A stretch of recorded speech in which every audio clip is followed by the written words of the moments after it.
introduction done, we can get into the meat of the video.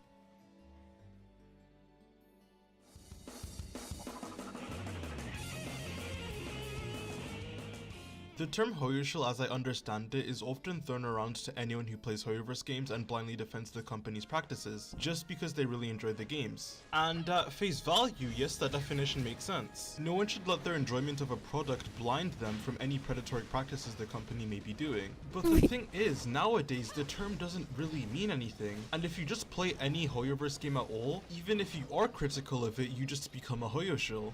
Glaive somehow tries to paint Zjef, of all people, as a Hoyoshil or Genshin defender who doesn't talk about the negatives of the game, despite the fact that as an expert in Jeffology here, I know I've made poor life decisions. Zjef is one of the most critical creators about Genshin and discourages its predatory practices, so much so that he often overanalyzes character weaknesses in order to try and remove the FOMO people may have towards new units. He does do that. He constantly encourages from what I've seen his stuff like 4 years ago. Units. So if someone like Zjef is a Hoyoshil, then literally who isn't?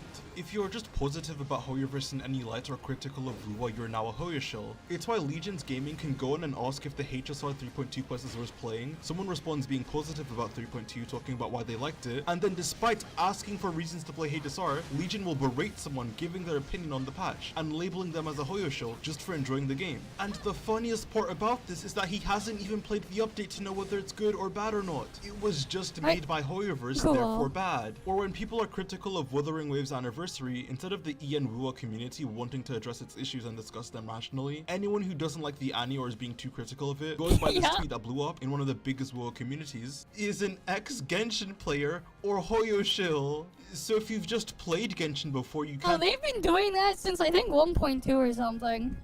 It's been doing that for a long time. It's just that nobody's bothered to talk about it.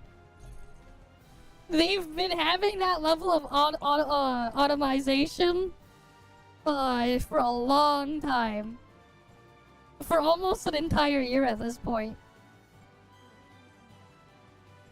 They like to ignore it though. They won't actually mention it. They won't talk about it. Because the reality is it'll go against their narrative.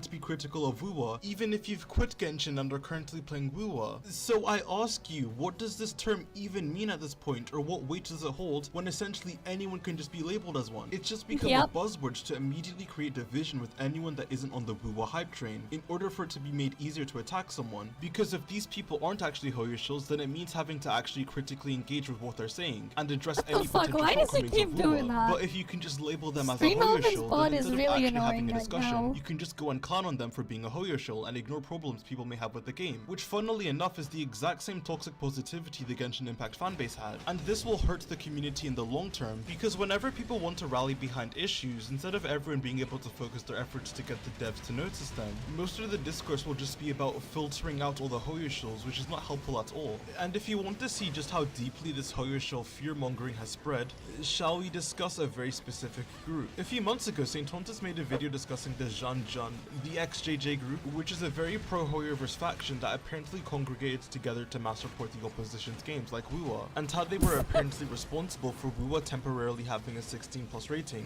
with the source being this one wiki page and this random person on Twitter. But a couple of things, the Twitter page St. Tontus is using as a reference doesn't even mention this incident. He found two separate sources, one of which was about Kuro being last reported, and the other being on the XJJ, and he's making a conspiracy theory based off of this, trying to link them when there's no evidence at all that points to this. And so with that, hopefully we provided all the context, we provided all the glue. I just want to clarify that, of course, this is just a theory, if that wasn't close enough. If I haven't stated that enough, it is just a theory for what is going on. But a lot of the pieces are fitting, and we've already seen a lot of behavior like this already when it comes to the reputation of this game. Exactly. And then I decided to look more into this Echo Retro Twitter user, in which they have a pinned tweet with their sources on the XJJ, which if you look at the first link is an outdated wiki page that seemingly hasn't been updated for a while. And if you look at the site, it's a wiki specifically for internet groups in China, that as with all wikis, anyone is able to use or submit. And if you look at the language used on this page, it comes off as quite unprofessional, on top of the fact that it also doesn't really cite any sources, and just lists certain events that have occurred without any way of further looking into these incidents. There's also a clear bias against the group with this language, which leads me to believe that someone was maybe trolled by this group, spurring them into making this wiki post. But there is very little substantial evidence in this wiki at all all, on top of the fact that it seems to be outdated. And even looking at the information provided, some of this stuff is very confusing. The first paragraph states that there's estimated to being over 20,000 members of the XJJ,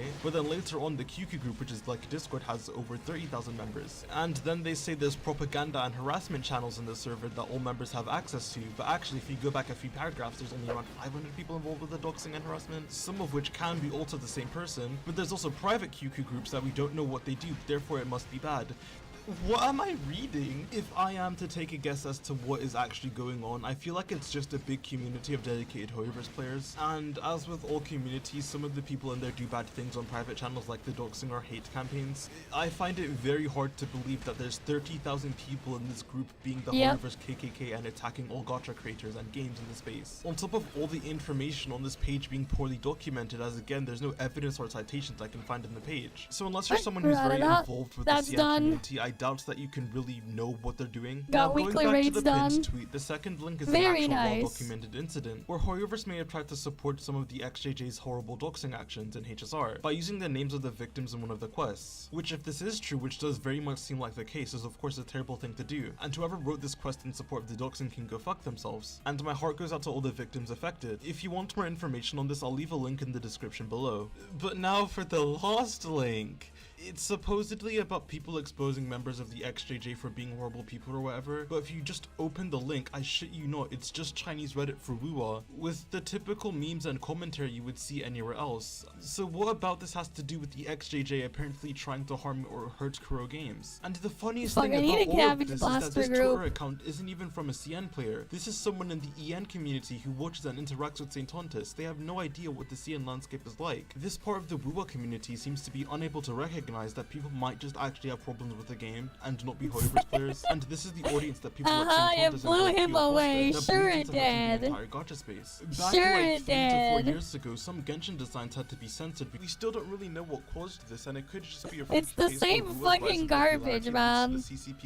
He's only doing it because he's milking them. The majority of things getting censored in China. He's not actually playing it. By Hoyoshills, but when the game went to CN, he has pilots and shit too. Censored just because of CCP regulations. This could also be the same case for Wuwa. It's not like he actually plays it. XJJ colluding together to get Wuwa's age rating up. And now because of terrible unverified sources and like here's the thing, I don't blame him for having account pilots. Really addressed. And it can all why the fuck would you want to do all this bullshit in there anyways? If you can make someone else do it for you. Recently the victim of a hacking attempt, and St. Tontus goes and makes another video. I don't blame them for having account pilots. What's absolutely comical is that a Chinese police investigation reveals that this was a large-scale overseas attack. You know, on a large scale as in a bunch of incels in the room probably couldn't do this. And overseas as in not Chinese, and therefore not from the XJJ, as Saints try to portray this as. Companies get targeted by hackers all the time for various different reasons. This isn't a unique thing, nor does it need to have a personal motive like being a crazy Hoyoshil. All the hack has shown is that there was a vulnerability I don't believe him, man. Apparently, and hackers tried to do you actually believe and unless him? further evidence is uncovered by this police report, that is all you can draw from do you actually believe whatever he says? There is no evidence of the XJJ actually doing something like, damaging to Wuwa. And the reason why someone like Saint wants to paint Hoyoverse and their players as the enemy and act like Wuwa or Kuro Games are being attacked is because if people think Kuro Games is being wrongfully attacked, they're obviously going to want to defend the company and the game against the attackers. It also again goes back to the term Hoyoshil because now people in the Wuwa community now have a justification to hate people who play Hoyoverse games because these horrible Hoyoshils attacked first, and then that's going to make Hoyoverse players obviously fight back, feeding into the gacha tribalism that Saint benefits from, as it's what his content revolves around. Kuro Games has to be this victim or underdog to justify all the methods of supporting it and the hate against Hoyo players, as it makes it look like they are punching down. That is the reason for the term Hoyoshil, it's to lump all the crazy fanatics that dox people in with the people that just play the game, as well as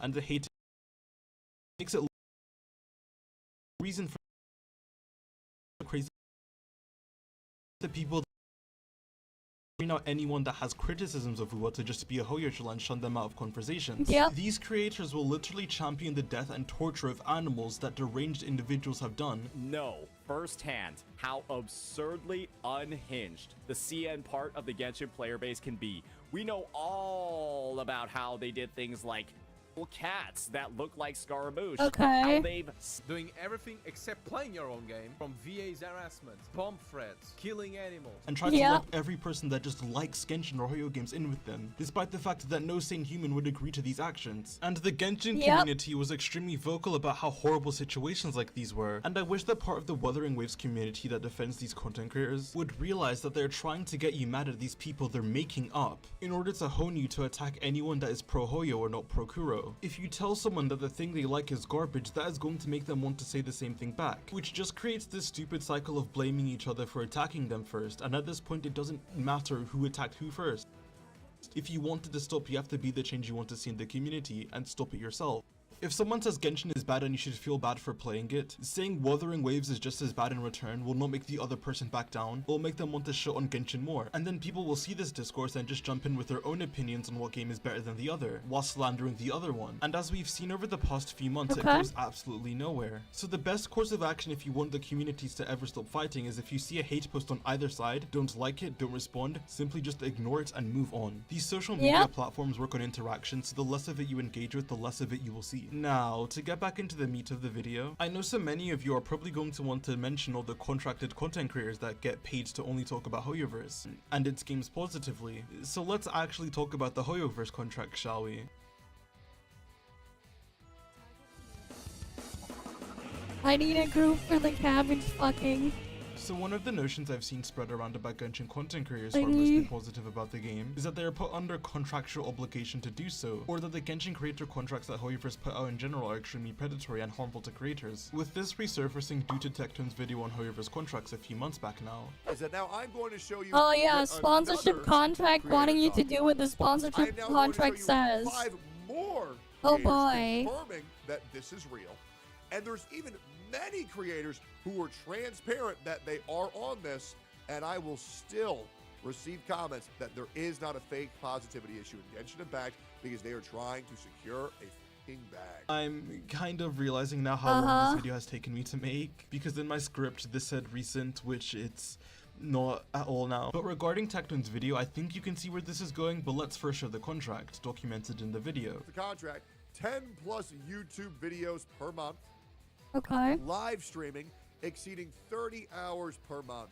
Which, yeah, this is one of the worst contracts I've ever seen. Quite literally a slave contract. Yeah. And I will admit something, this is a real contract. It isn't a Hoyoverse contract though. A few days before this video went live, I actually received this contract as well. And I'm not going to tell you what game or company it's from, but it's not a Hoyoverse game and it's not from a Hoyo. But don't take my word for it, even in the tweet Tecton shows, there's no mention of it being a Hoyoverse contract. This was just a lie. And as someone who has lots of friends that are Genshin creators that are actually on Hoyoverse contracts, they look nothing like this. Hell, even the person who tweeted this not only commented on Tecton's video saying it wasn't a Hoyoverse contract, but he also then tweeted at Tecton saying that it wasn't a Hoyoverse contract, with this tweet gaining more traction than the original post Tecton showed.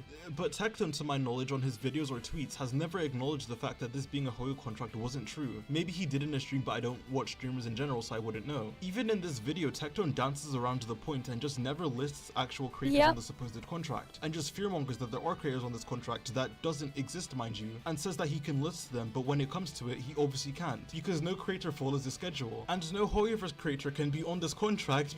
I mean, like, here's the thing, right? That contract doesn't sound as crazy as he might think it is.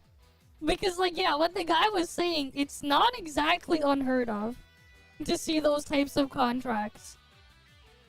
I've seen some of them too. I won't say who they're from or where they're from, where I've seen them, but I've seen them. They are what they are, though.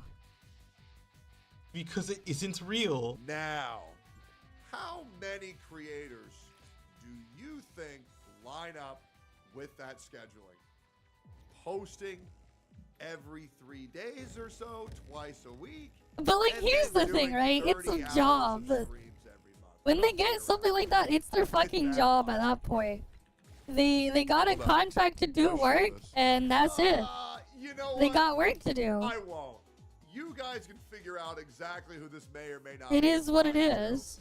And the thing that's kind of frustrating is that Tecton could have very easily verified whether or not this contract was real or a Hoyoverse They also contract could by have just just asking on Twitter if any other creator have received it, or not hell, signed the DM EO who said he's contract. received it, or DM the creator making the claim in the first place. Once again, the standard for information and proof are in hell in the gacha space. Someone can literally use a source that says the opposite of what they are claiming and still run with the narrative that Hoyo is bad, and people will believe it without fact checking or verifying anything. And what implying that creators positive about Hoyoverse or in these slave contracts leads to is people simply just not believing and antagonizing any Genshin CC that's positive about the game because, oh, they must have sold their soul for cash and they're lying to their audience, which, as I said prior, breeds more hate and toxicity to people who can just genuinely enjoy the game. So when you see a tweet or post from a creator defending any of the Hoyoverse games, it surely can't be because they enjoy it. It must be because they signed away their rights to voice their thoughts, which justifies and makes it easier to attack any Hoyoverse creators. I have seen Hoyoverse contracts. I know multiple creators on actual Hoyoverse contracts. I have talked to the people that manage Hoyoverse contracts, and from everything I've seen, there is no clause anywhere that makes you're it so able that the to just contract gets refuse it terminated or too. they get punished if they're critical of Hoyoverse. And the funniest At the thing end about of the this whole day, discourse, you especially with can Tecton choose to mentioning take it or Gacha not. Smack, is that Smack looked through an It's effectively a sponsorship contract.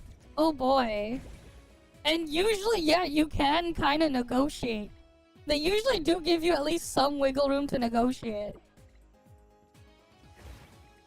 You can choose to take them or not. It's really up to them if they want to do it or not. They don't have to take them. They can choose to take them. They aren't forced to. an actual Hoyoverse contract in depth that showed you they were allowed to renegotiate terms every 3 months and leave at I've any seen time a they wanted, Hoyoverse with no contract for punishment some of or the things fees, before, in which she though. was actually surprised with how good the contract was for that. You know But, what, this is like, important. The term of validity It wasn't good, so I didn't bother. is divided into a probation period, so kind of like a I didn't testing care period to see enough how to things take go, it. and the long-term formal period. 3 months is the long-term formal period. So every time 3 months is up, you reassess and see how things are going with this company. That is how I understand that.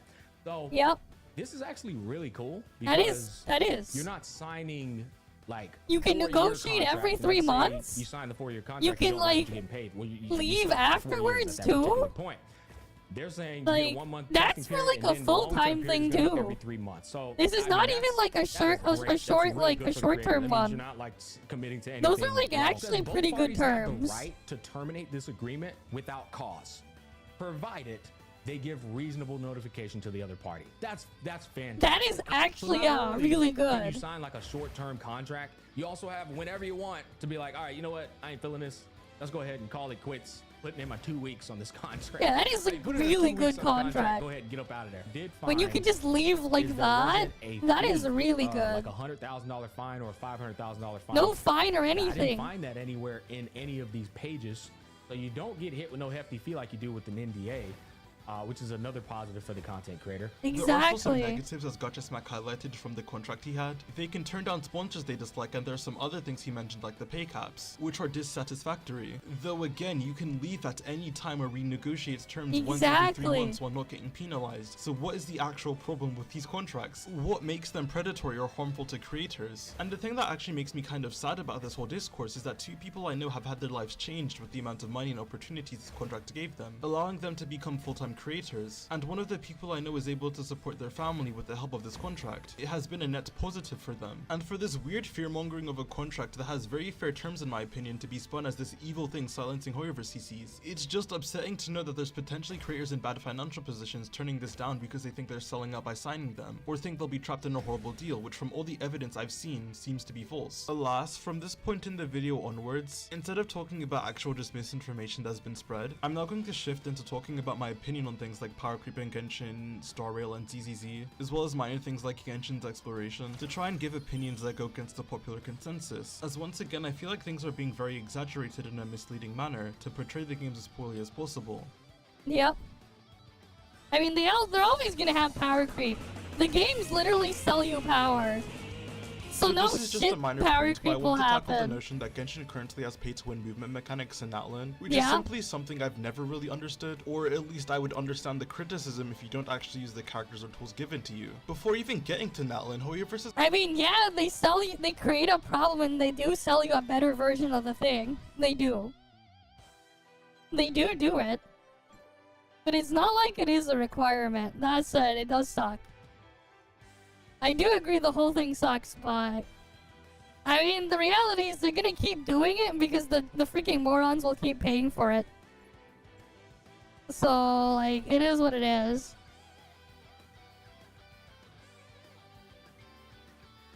Has constantly added ways to traverse the newer regions. Both Inazuma and Sumeru offer ways for you to just grapple around the map, and then there's bounce pads as well around the chasm and in Sumeru. And then in Fontaine, like half the exploration was underwater, and there was the Numa Uja mechanic in which some characters innately just had the Numa Uja, so puzzles could be solved much easier. And if you weren't a character that had— Exactly! Why else would they do it? It's the most profitable thing.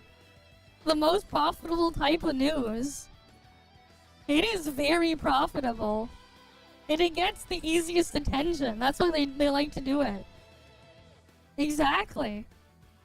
these traits, then you'd have to it gets find more an orb interaction between and you to more gain those engagement. powers. So Genshin has always given you the tools for exploring more conveniently all across the regions. Hell, even in Leeway, in some of the mountainous parts, if you just keep gliding, you can randomly get a gust of wind to carry you upwards to help you keep traversing in the air. In Natalin, the main complaints I've seen is that the characters belonging to the region get so much more exploration or quality of life compared to people who don't have the characters, or even the Saurians, which just isn't true, or at least besides Varessa, who I actually do think is just too much. All the Saurians are just as good at exploration, if not better than the Natalin cast, at what they're designed to do. I mean, technically, It's too much.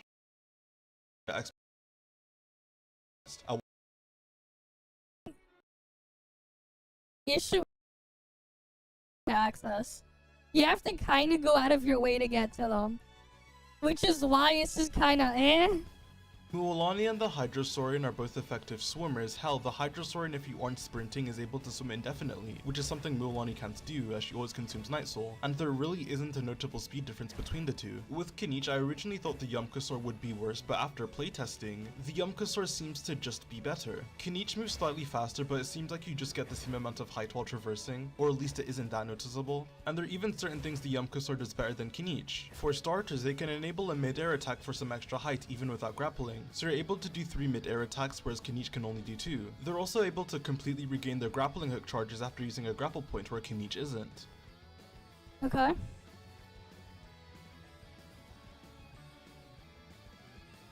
And they're also able to just run up walls for some extra vertical height whenever they want, whereas Kinich has to use his grappling hook first, and it still ends up being quite clunky because you can end up actually climbing the wall. So I think I actually just prefer the Dendrosaurian to Kinich. They kind of just have better movement options, but no, the pay to win mechanics. Moving on to Shalon, and I will also concede that you seem to be more comfortable climbing with her than the Saurian or Kachina, who is just worse than both, but I don't think the difference is again really anything that impactful. For Chaska and the Kukusaurs also feel better. You're able to descend indefinitely with the Kukusaur and it won't consume any phlogiston, unlike Chaska. And again, looking over my footage, I don't pick up a notable speed difference between the two, and if you are within the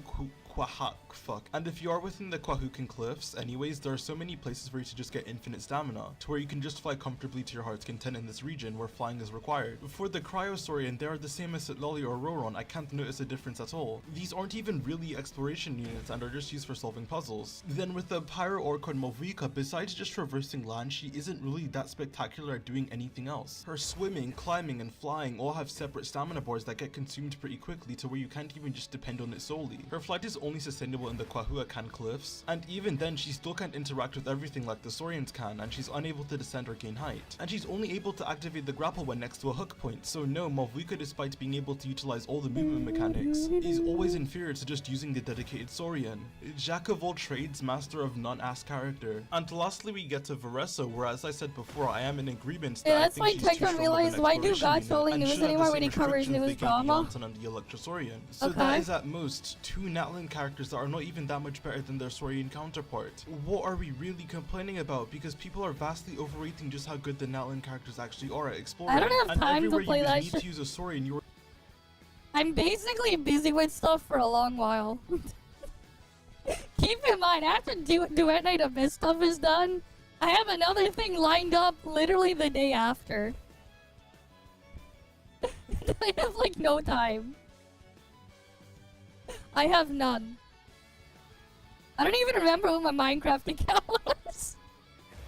Because I haven't played it in so long. And not to be that guy, but this is a gacha game. If you genuinely think the exploration is that big of Yeah, an he's upside an idiot despite though, the and he fact gets that banned Ashton while is doing really said not, drama. then just pull for the characters. Exactly. Any of them. You don't actually have to spend real money to obtain a C0 Varesa, Muulani, Kinich, or Shilonen. They're all strong characters in the meta as well, and you can just grind the Primogems you need to obtain them, like you would with any other sure. character in the game. But as I have already proven, you don't need to do that. And a lot of people comment on the fact that these characters don't feel that good outside of Natlin, which is also something I've said, in which, yeah, you don't need these crazy tools outside of Natlin because that's not how the developers want you to interact with their worlds. And in the other regions, you are given the traversal tools they want you to have for any given activity. What the fuck would being able to fly indefinitely in one stat do for you? And in other regions like Enkanomiya, the parts of the map being segmented is intended, which just flying all over the place would ruin. The only reason these dumbass arguments are being made in the first place is just because they can compare it to Wuwa and how you can fly indefinitely in one of the areas. You can't can fly wall run and you can indefinitely, mantle and though. whatnot, which at base gives you more movement. It is not really Which flying, if you want to man. say you prefer Wuwa's traversal, sure. But to say things like, From the business practices seen on both sides, that one company has a lot more respect for their players and their past expenditures than others. But there is a way to tastefully do region locking and not make it predatory and not make your consumers feel insulted and feel stupid. Pulling characters strictly for the massively improved experience they give you in the overworld. And the Kuro devs aren't using quality of life as FOMO to increase their banner sales. So you really didn't need to buy Fuck. any of them if you wanted just exploration. You could have bought Mavica. It's predatory as fuck. Natlin is the Yeah. region of greed. Meanwhile, they're freaking playing a game that sells them shit too. Oh boy. It's not the region of war. Like, it's the take a step back and look at the fucking mirror. region of greed. They designed their open I dare them not to, exactly. And here's the thing, honestly. Flying is great and all, but Wuwa's flight sucks. It's boring because you just use it as a skip button. But let's be real, with how little content or like actual content in there it is, and how barren and empty the freaking wasteland is, I don't blame them for wanting to skip through it and skip over it.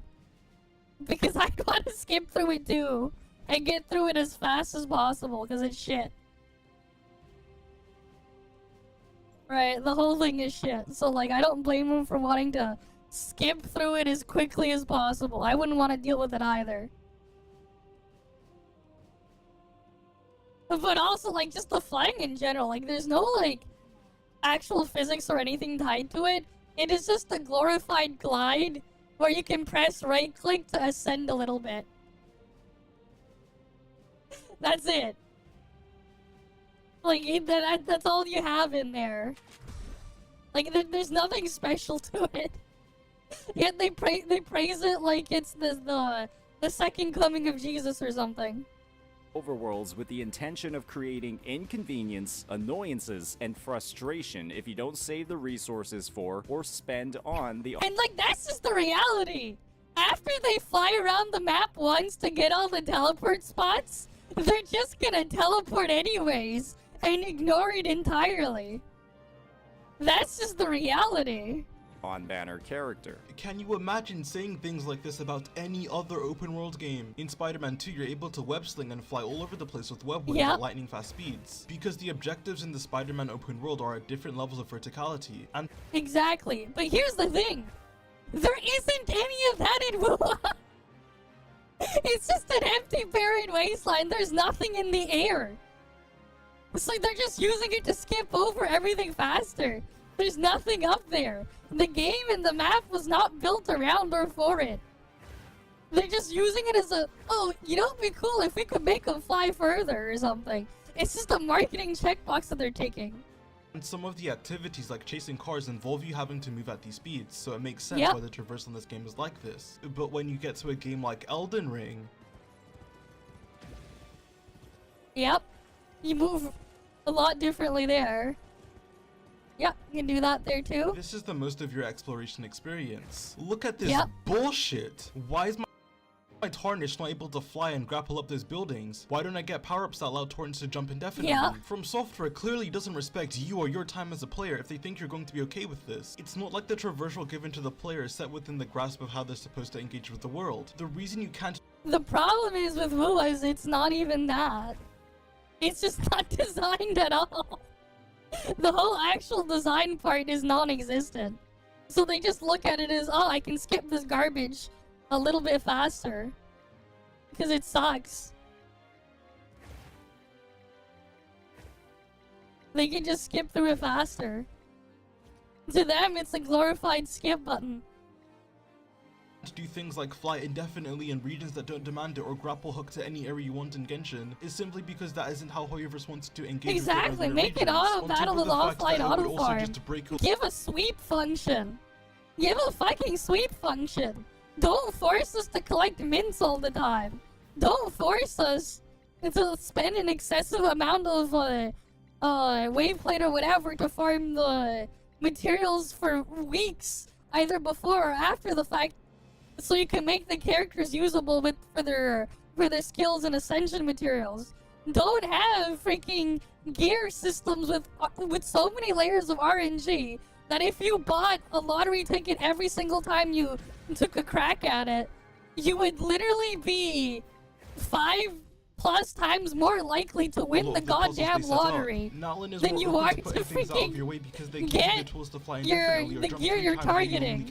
But that's not the case for the earlier regions, which is why Natlin characters have to be so restricted, so they don't just break the earlier puzzles. But I think that's all I need to say regarding how the traversal system being paid to win. But hey, you know what? That's what they like, being able man. to run slightly faster They than get the to other eat cast their or shit, joining man. together a team that can't handle any hard fights is just slightly more convenient and doesn't lock you out of anything. You are given multiple free tools to aid you in exploring every region. Alas, that's all I really have to say about this topic, so let's move on to talking about something they should just let you skip it if you can clear the middle or whatever, but they don't.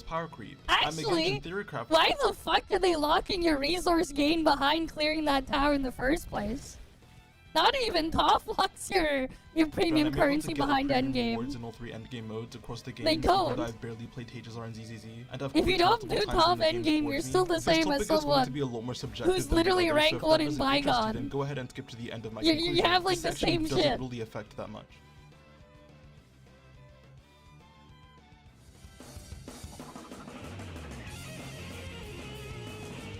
To close this video out, the last topic I want to dive into is power creep and endgame, as I also think that this discussion has become like actual cancer in this community. I'm mostly going to be going over the points being spearheaded by St. Tontis, as he's the loudest and dumbest when it comes to things like this, just shouting buzzwords. But like honestly, I don't really care that much about endgame if I don't get an actual game. He criticizes the big 3 Hoyoverse games for the endgame, because I'm not gonna play this shit for endgame, man. The games in the first place, especially when he. You can get carried too if you don't want to do it, right? Do you even count VA as endgame? Even then, like, you can literally get like so many buffs that your stats going in don't even matter much. Like, by the time you get to the boss, if you stack the buffs, everyone has like 200, 300k attack at the very least. Stack the buffs, everyone 300 at least. And there's literally a buff for VA that gives you shit like more than 100% crit rate. You get buffs for shit that give you like, what else? +4 advancements to everything you have. And so many other crap in there. You can use proper weapons from 2 years ago, it's still the same. He isn't being wheelchaired by his chat, and he also doesn't understand the fundamental mechanics of the game anyways, so his opinion on these endgame modes should not be taken seriously, when he doesn't understand the combat systems of the game he's discussing. St. Tontis has said that Genshin is here's the thing though, it's meant to be done with 4 people. At the same time, you can do it with 4 people, you can get carried. Playable without elemental reactions. The DOT system isn't supposed to be the main way to deal damage. Yeah, this is the thing. Guess what happens in Genshin Impact? Yeah, if you don't use the elemental reactions, your team is actually not playable. Which, first of all, isn't even true. There are tons of teams without reactions at the center that are still more than good enough to clear. And even if the game was unplayable without reactions, that's what you signed up for when you downloaded the game. That's combat is focused around elemental reactions. It was built for it. Can you imagine saying this about any as other terribly game as it's been executed, that's what it was for. Hey guys, Elden Ring is unplayable if you don't learn how to dodge. Pokemon is unplayable if you don't match type weaknesses. I mean, yep. If you're not careful, it's actually more than that. Because here's the thing. Type weaknesses isn't the only thing to keep in mind with Pokemon. If you have, let's say a Pokemon like Blissey, that shit has like 100 something, I think, was it like 115 or something special defense? And it has like 800 HP. Wait. Well, it had like 255 base HP. So like, it would get to like 800 HP or something. Blissey. Blissey is a normal type Pokemon. It has 135 special defense, 255 base HP, meaning it can have 714 HP here, and 405 special defense. What? But it has a defense stat of 10. What is Blissey's weakness? It's a normal type Pokemon, so what is its weakness? What is Blissey's weakness? What is Blissey's weakness? It's a normal type Pokemon, right? What is its weakness? And I'm gonna tell you this, it's not fighting type. Its defense is 10, and its special defense is 135. You think a Focus Mist or a Vacuum Wave or an Aura Sphere is gonna do much damage to something with 135 special defense? Okay, Rock Smash will do damage to it, but why is Rock Smash good? Why is something like Rock Smash good? Why is an attack like Rock Smash good, but an attack like Aura Sphere, Focus Mist, even if it hits, or like Vacuum Wave bad? Why are those bad to use against a Blissey, but something like Rock Smash is good?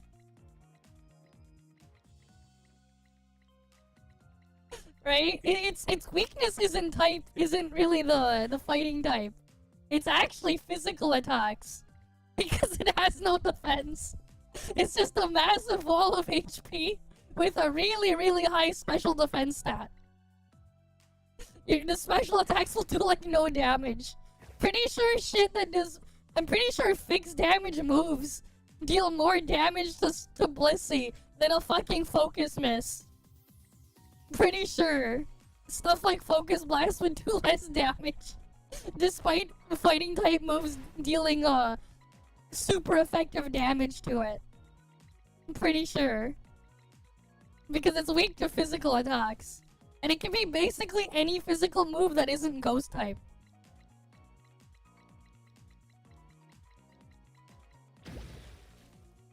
Wuwa is unplayable without intro or outro skills. Sekiro is unplayable if you don't parry. That is just the core mechanic of the game and not an actual flaw with it. And this who was leading the arguments about the problems with power creep and endgame in Hoyoverse gachas. St. Tontus had a debate with Sekapoko which for whatever reason he decided to post, despite getting destroyed for a good 70% of the video, where he randomly starts bringing up ICDs to sound smart when they weren't necessary for the discussion at all. Right, that little electro pony that's in the second side of the abyss, where Sure. you literally want to make sure you have like your ICDs are lining up. Your ICDs are...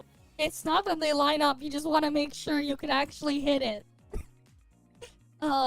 With your attacks off cooldown for your ICD. It's not that they line up, they will always line up when you hit a target for the first time. I think the whole ICD thing is so stupid. Because they could have balanced the reaction system to not need it. And they've made characters that basically get fucked over in Genshin because of reactions, because of the ICD mechanic. Even though there could have been a very simple solution to balancing slower hits versus a lot of weaker hits at the same time. Because the reality is, because of ICDs and how the reactions work, having like a million hits at once versus one hit every eternity, one hit every eternity is highly favored in Genshin over a bunch of smaller, weaker hits because of internal cooldowns on applying element things.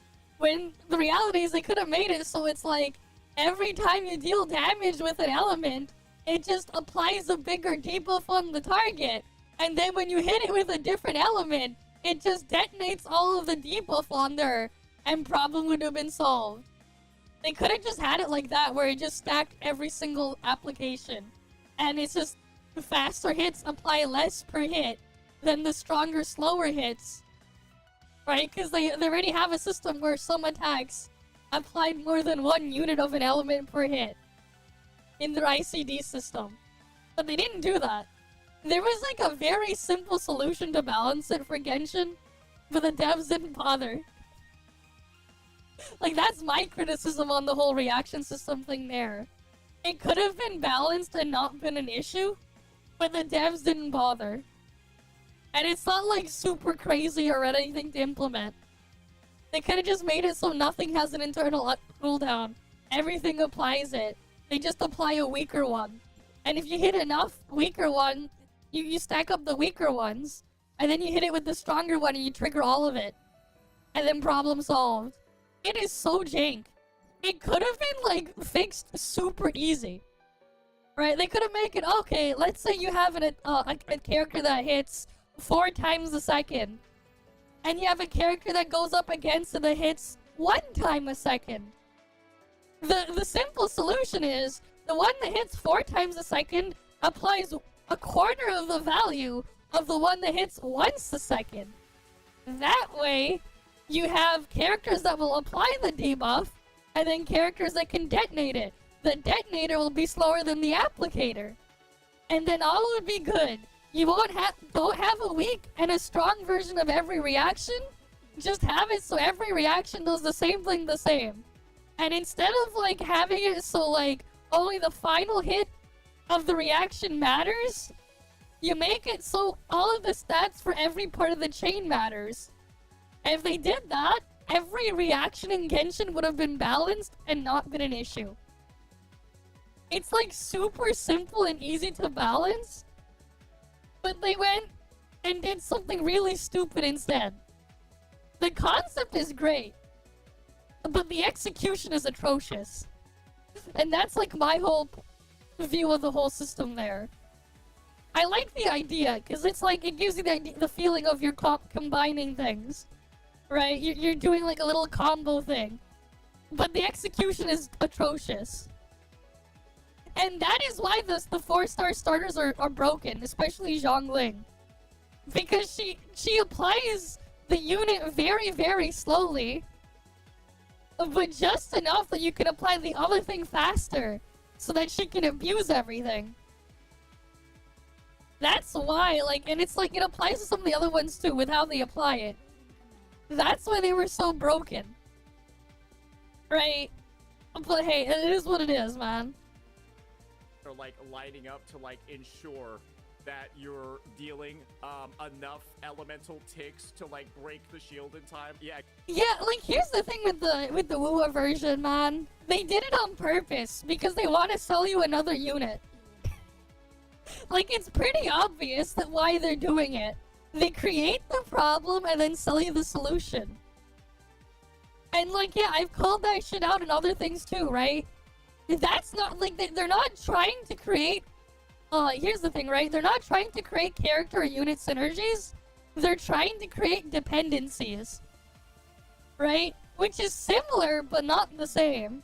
Because the difference is, a synergistic option is an option, while a dependency is a requirement. And that's, like, the whole point. And then they're lazy enough buffing the MC more than enough copium. Except how is that enough when you need 3 teams to go clear their content? When their content asks for 3 teams. You can't use the character 3 times. It's a minimum viable product. But hey, you know what? They deserve to get fucked if they're gonna keep praising it. Like, the reality is, they are getting fucked over. They're getting screwed over. But they deserve to get fucked over. If they're gonna keep propping it up and keep praising it. And Kuro has earned the right to abuse the living fuck out of them. Because they're that fucking stupid.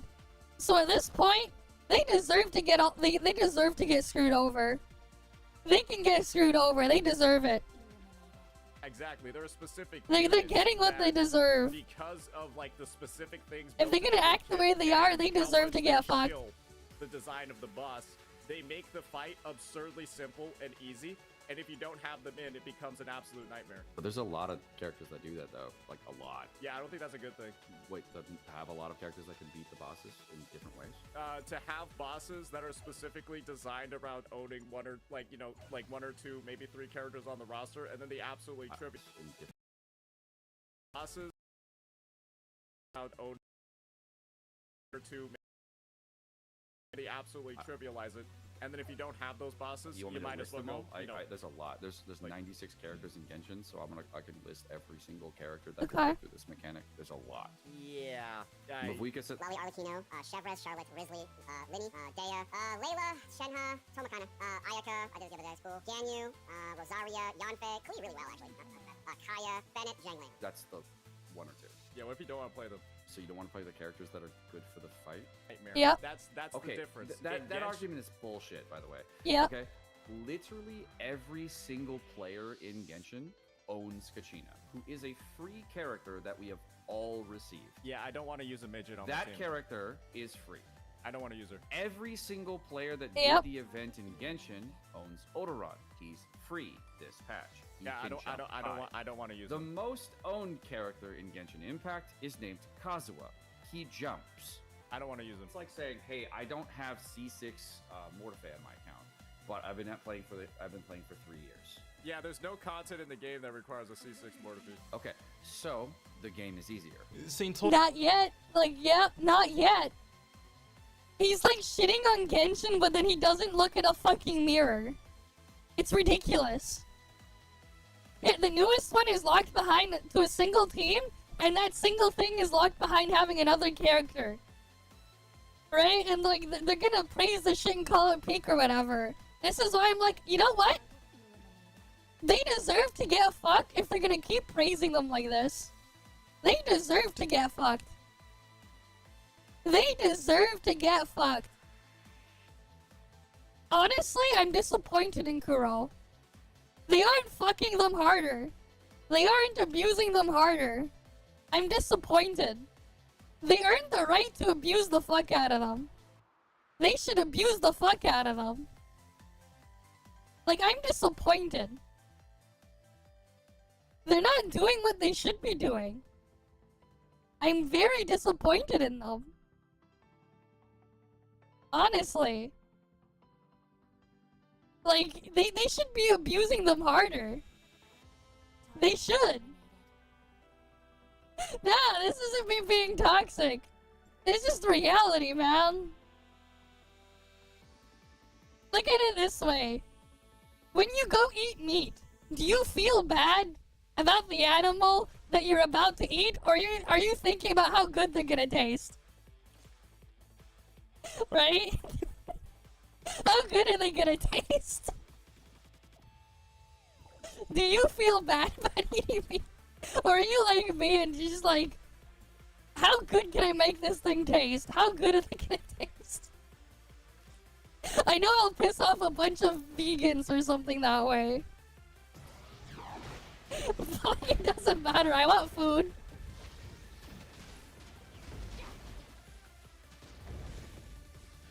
Right, like, I ate ribs earlier. Do you think I cared about the fucking pig? I ate ribs earlier today. Ribs were great. But do you think I cared about the fucking pig? Or do you think I cared about how the food tasted?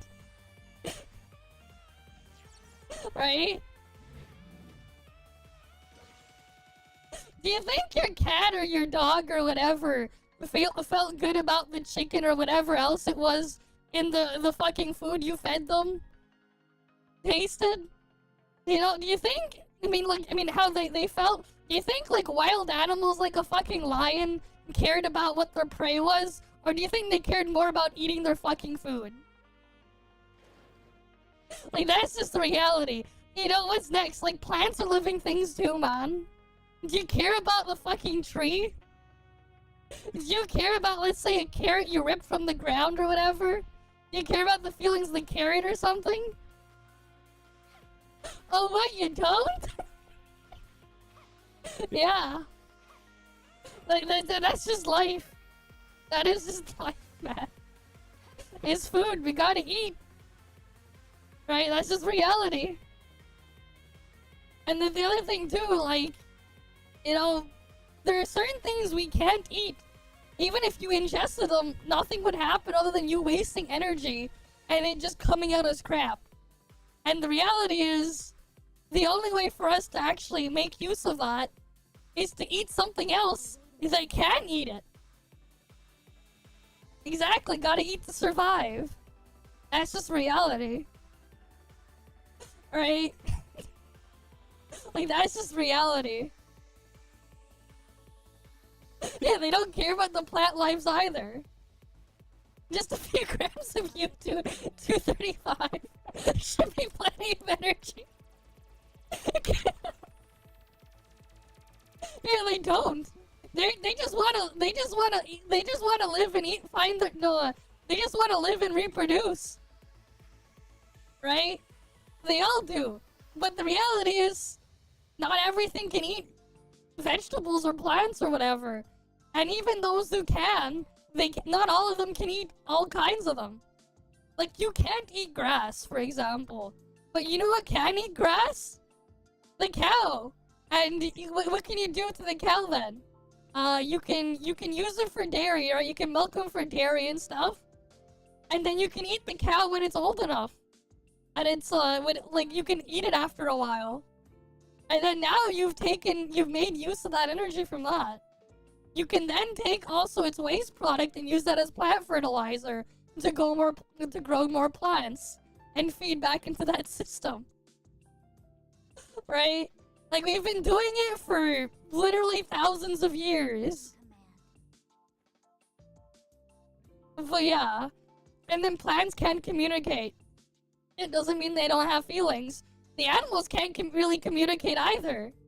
And we eat animals because they taste good, but also because they give us energy. There's a lot of nutrients that we need that we cannot get from eating plants. There are lots of kinds of proteins and stuff we cannot get that we need to survive from eating plants. And guess what? The alternative way to do it requires you to take a bunch of different supplements and shit. If you were to ever go vegan, you probably should be taught, like, consulting a doctor and a dietitian like, nutritionist on the thing there, so you know exactly what supplements to take to try and compensate for what you will be lacking by not eating meat, because it's not going to be good for you. Right? Because, like, the reality is some of the things that we need do not occur naturally in plants, or we cannot digest the plant to get to that nutrient, but we can eat something else that can. Alright? Like, that's just reality. And you're going to need it. But that's the reason why, like, the thing is, that's the reason why, like, a lot of the crazy vegan people you see out there, they are the way they are. Because they're freaking crazy and they don't feel well. Because they're not getting enough nutrients in their diet. They're not getting all the stuff they need to be eating. And they're eating stuff that's a lot less efficient energy-wise. It is what it is. And the other thing, too, the reality is a lot of the plant stuff, they taste like crap on their own. And trying to get it to taste better ends up making the food significantly more unhealthy for you if you care more about taste. Because of all the other crap you're gonna be tossing it in to try to compensate for how shit they taste. And yeah, it's like, it's just wasting it. It's inefficient. I've tried plant-based burgers before. They taste horrible. Like, they can emulate the texture. But then the taste part, it's like, no. They taste like shit. They get the texture right, but the taste is atrocious. They have to mask it by so much sauce and seasonings and everything.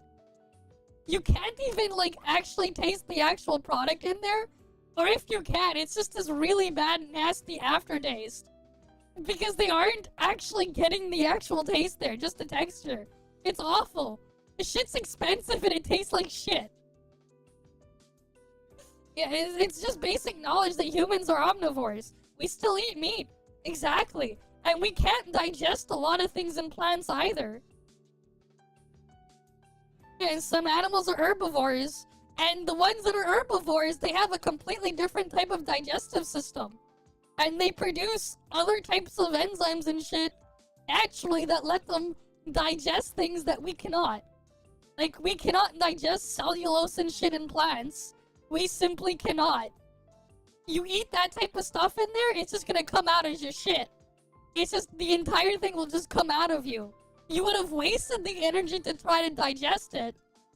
It'll just go through your entire digestive system, and then you're just gonna crap it all out. And you would have gotten 0 energy from it, but instead wasted energy to try to digest it. Like, that's just the reality. With a lot of the plant stuff in there, you're not really going to be getting energy from it.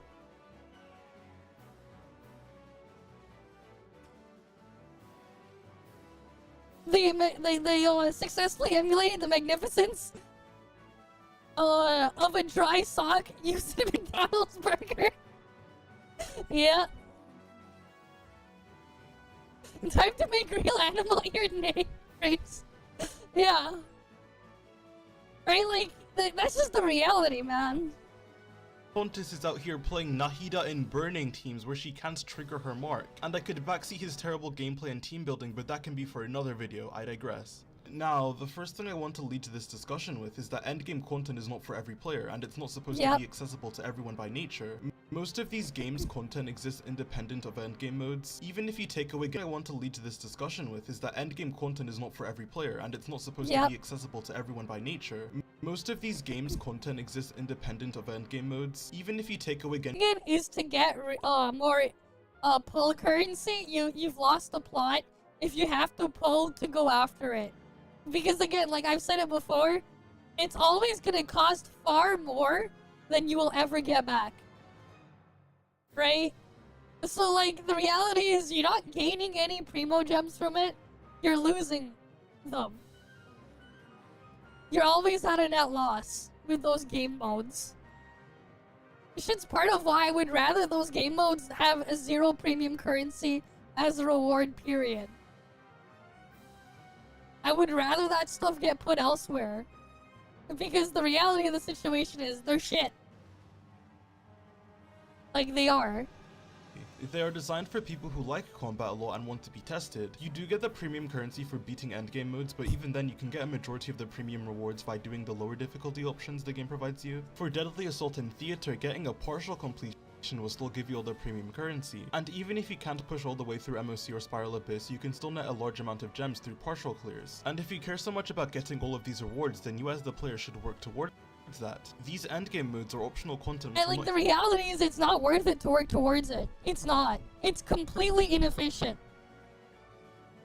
Like, that is the reality. It's completely inefficient. Because you could have been spending your time doing something else. You could have been spending your resources doing something else. And the amount you get back for doing them is shit. And this applies to all sorts of other gacha games as well. They're not worth doing when you start looking at it that way. Because they're never efficient.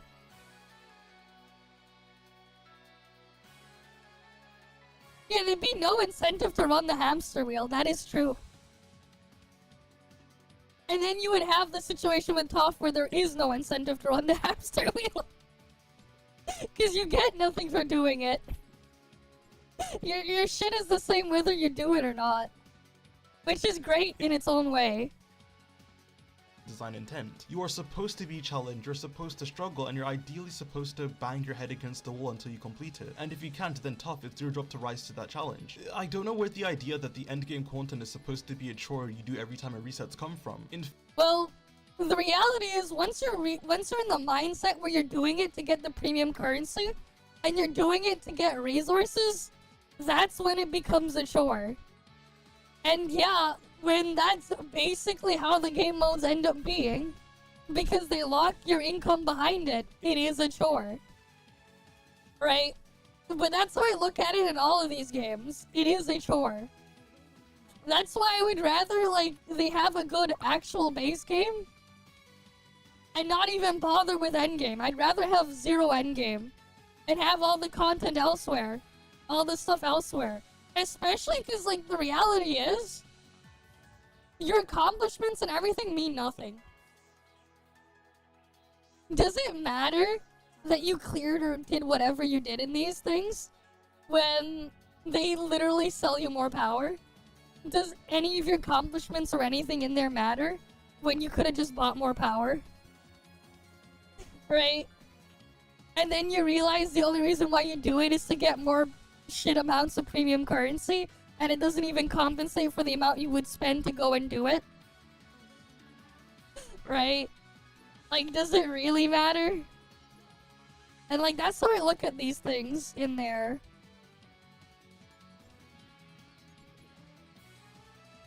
But like, again, like, that's me personally.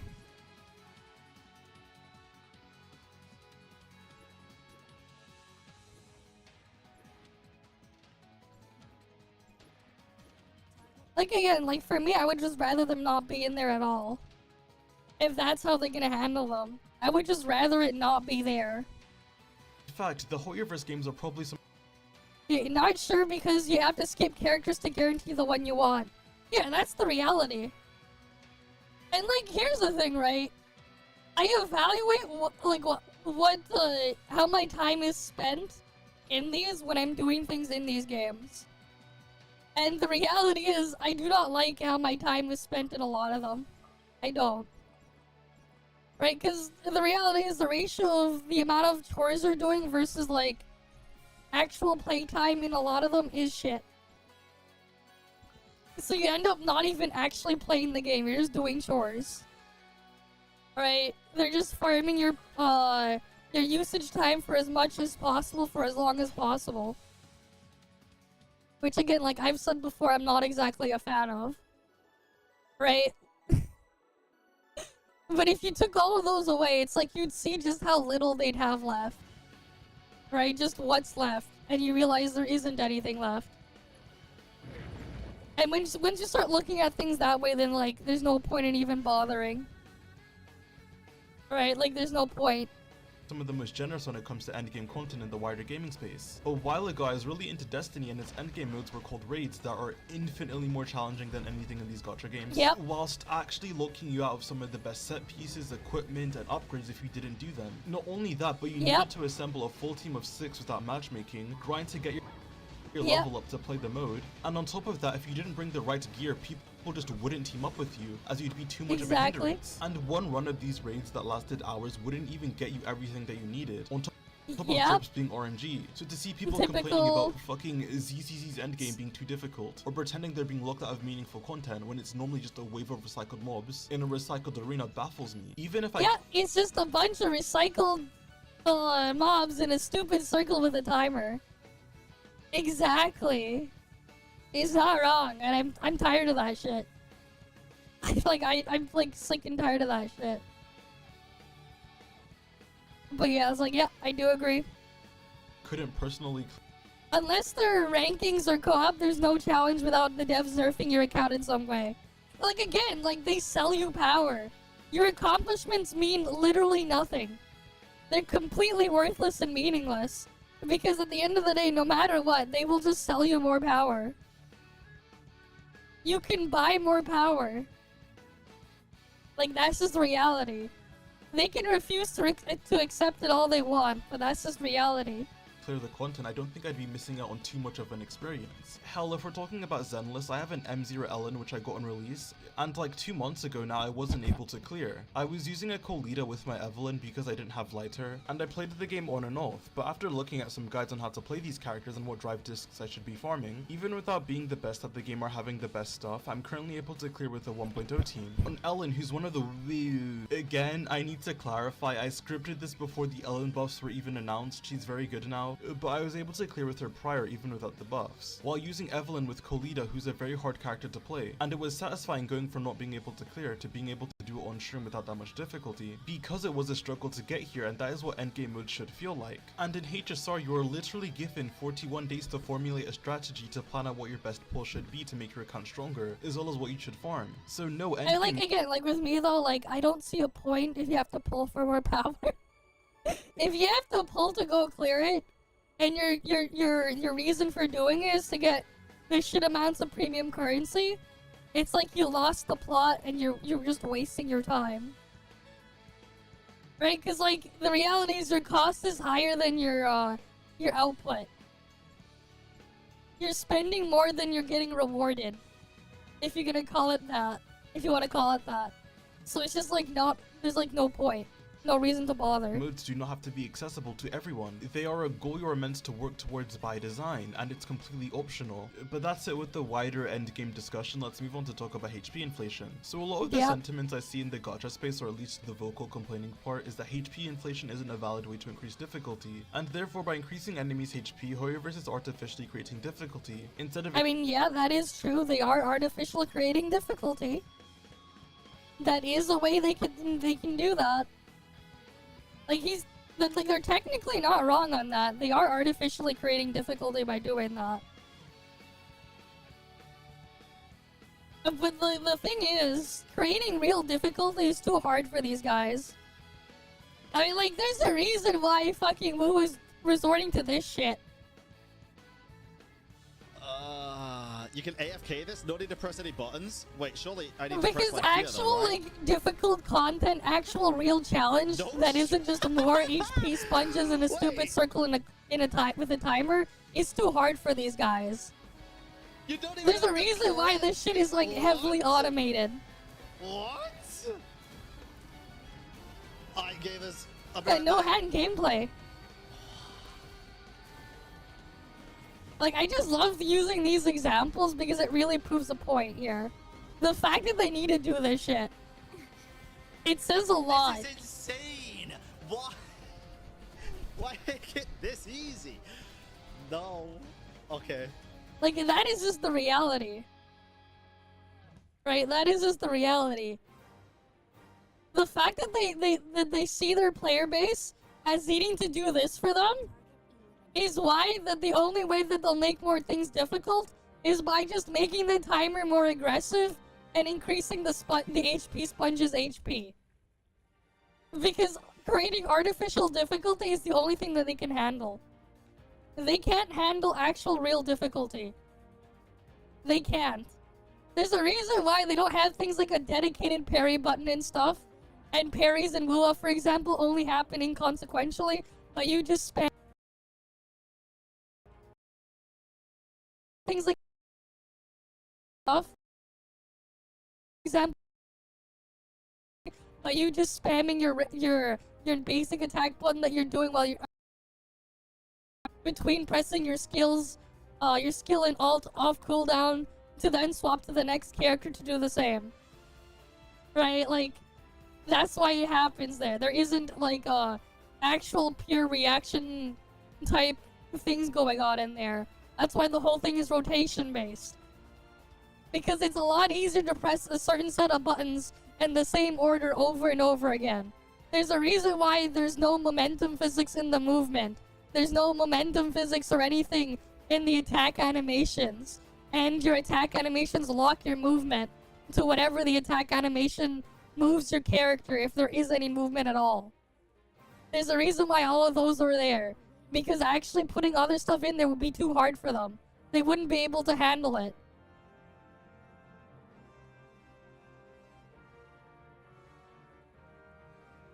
The stages shouldn't be called more difficult, as is impossible without the new character. I mean, that's the reality, man. The reality is when they just increase the stats, increase the HP, or make timers more aggressive, the only way you can do more damage in these is if you pull for and get more power, right? You have to get more power than the content that they're putting out, right? Like, that's just the reality. Well, and like, guess what? They happen to sell you more power. They sell you more power, so guess what they're gonna do? They're gonna capitalize on the fact that they sell you more power. Alright? So how do they make it easier to convince people that they need the more power? They make everything take less damage. Or they make the HP sponges bigger. So you need to do more damage, so you go buy more power. Right, and these people will keep doing it anyways. They'll get mad and complain about it all they want. Or whatever. But they'll do it in one thing, and then prop up theirs because of their freaking sunk cost fallacy there. Or the fact that they've made defending them their fucking personality. Right, they've basically done that too. And they're trying to justify their stupid decisions there. It is what it is. Introducing mechanics that challenge the player. That's why I'm And like, then at this people will point, just they link deserve charts to and get be like, fucked. look how much the HP If has that's gonna increased, be how using they coordinates to they show act. that the HP has increased in the first place. They should One get thing I fucked. do want to put out there is that HP inflation is not inherently a bad thing, nor does it show a lack of confidence on the developer's part. Increasing HP pools has always been But like, yeah, like, the thing is though, increasing HP is just another way to progress the game forward. Right? The thing is though, the problem is the stuff around it. If it doesn't catch up with it. But they aren't talking about that either. a way to increase difficulty in any RPG ever. If you look at Elden Ring, you fight Margit, who has a low amount of HP, but when you fight him again later in the game, he now has a more complex moveset on top of his HP increasing. Is From Software just no longer confident in their enemy designs? Obviously not. This is just made with the expectation that you get stronger across your journey or improve enough at the game to where Margit having a higher HP bar when you refight him doesn't hinder you. I think the problem here is the fact that they just, instead of adding more stages, they just refresh the content and then put the new thing in. That's the problem. If they just added another stage on top and didn't bother resetting the content at all, this wouldn't be an issue. But the fact that they do it is why it gets blown up to be an issue. And I do get that the main complaints for HP inflation in the endgame modes is that it's the same content but now harder, but I just wanted to point out how increasing HP pools is a tool used by literally every RPG developer in existence as a way to add difficulty. So just yelling HP inflation isn't actually a negative if you don't substantiate why that is. Now to move on to complaints about HP inflating with the same content, I still feel like this discussion is being completely overblown for a few reasons. First, when looking at 1.0 cycles with ZZZ, HSR, or Genshin, I feel like people forget that they were complete jokes. Up until I mean, yeah, I know, does it, like, the reality is you just sweep Neural Sim anyways, and then it's like the last 5th stage is just for, like, ranking whatever, that, no, like, that is completely, like, inconsequential. I think the way Snowbreak handled it is probably the best way to handle it.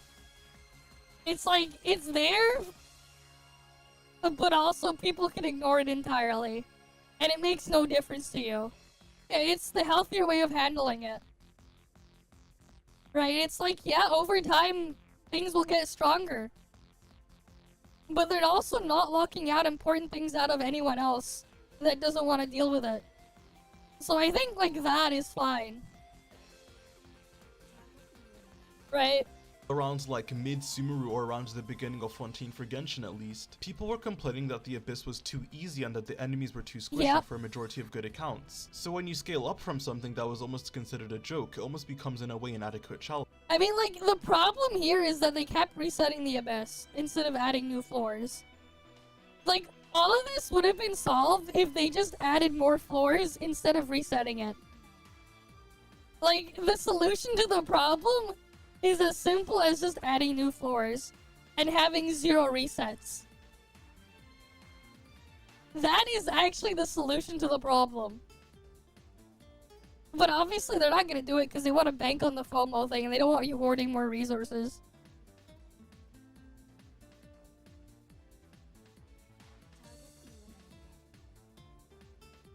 You would argue that other than that, the last flooring in the game is easy? I don't know.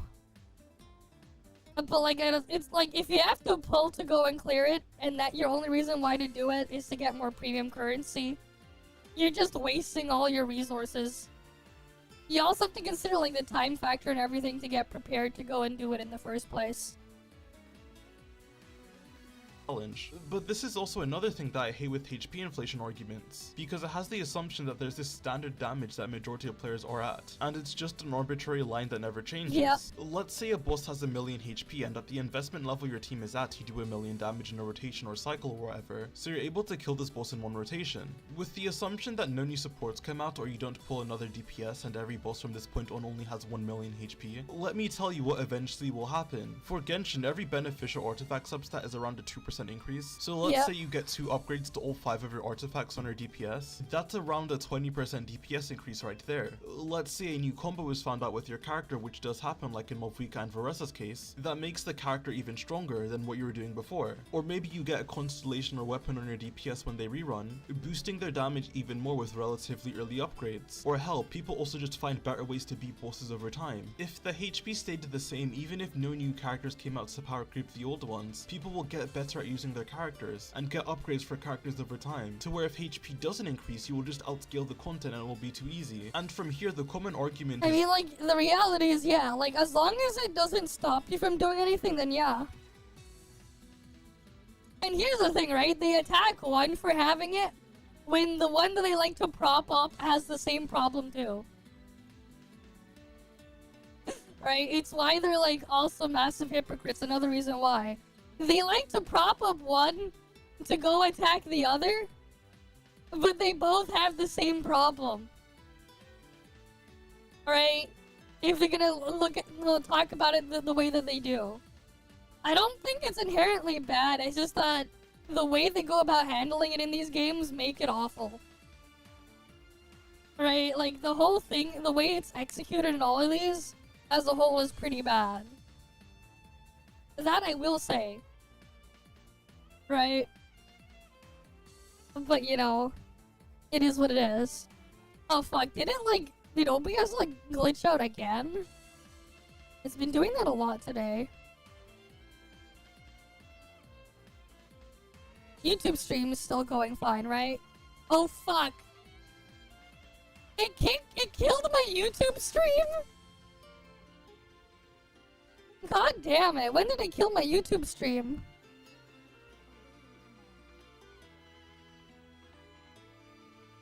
Oh fuck, I have to go, like, fix it. This shit's annoying. This is part of why I hate streaming on YouTube. It sucks. Streaming on YouTube is a pain.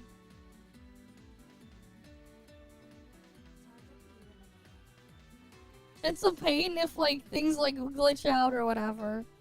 It's one of the things. There's so many problems with streaming on YouTube.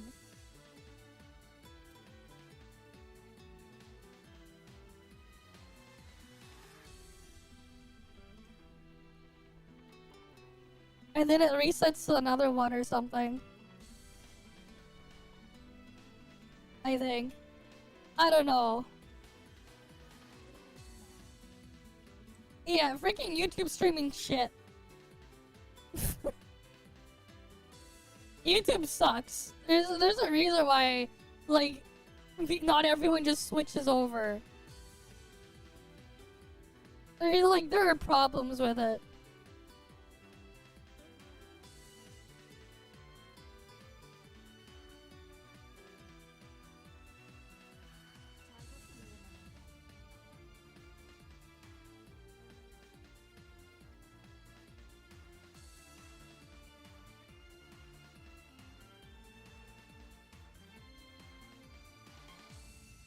Oh, whatever.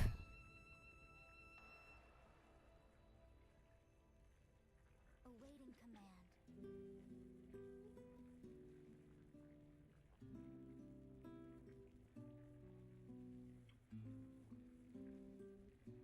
Oh, just add more mechanics to the enemies or bosses, but I feel like people ignored that mechanics only work if the enemy doesn't immediately fucking die. Let's look at rune guards in Genshin. These are supposed to be challenging enemies, or at least at the beginning of the game they were extreme, because people will choose to just ignore the enemy's mechanics and kill it instead. I think the problem again though is the fact that instead of just adding a new stage, they reset it with the new difficulty. That's the issue. In a way, HP inflation All of almost this could have been facilitates avoided if they mechanics, just as added the a higher new a boss's stage. HP is, the more ways the developer can throw things at you to trip you up. And another thing I dislike about HP inflation arguments when you just look at a graph and soy out about how much it increases, is that if you look at the MOC cycle where Svarog had tons more HP than he did previously, that MOC had a mechanic where percentage-based damage was dealt to elite enemies if you killed the Trotters. If Svarog had the same amount of HP with those mechanics in the MOC, he would just die instantly. Nikador has a ridiculous amount of HP too, but only because if you kill the totems he spawns, you can fucking nuke him, which if he had 1.2 enemy HP, again, he would just die. The pillar boss in Genshin has a ton of HP too, but when you break the pillars, his resistance is dropped by 90%, making you deal a lot more damage to him, and the pillars you break nuke 15% of his HP. And because of this, it makes it so that any team you bring to that boss can realistically clear in 2 cycles of pillars, resulting in very consistent clears no matter what team you use. So no, you can't really just point to a graph and yell HP inflation,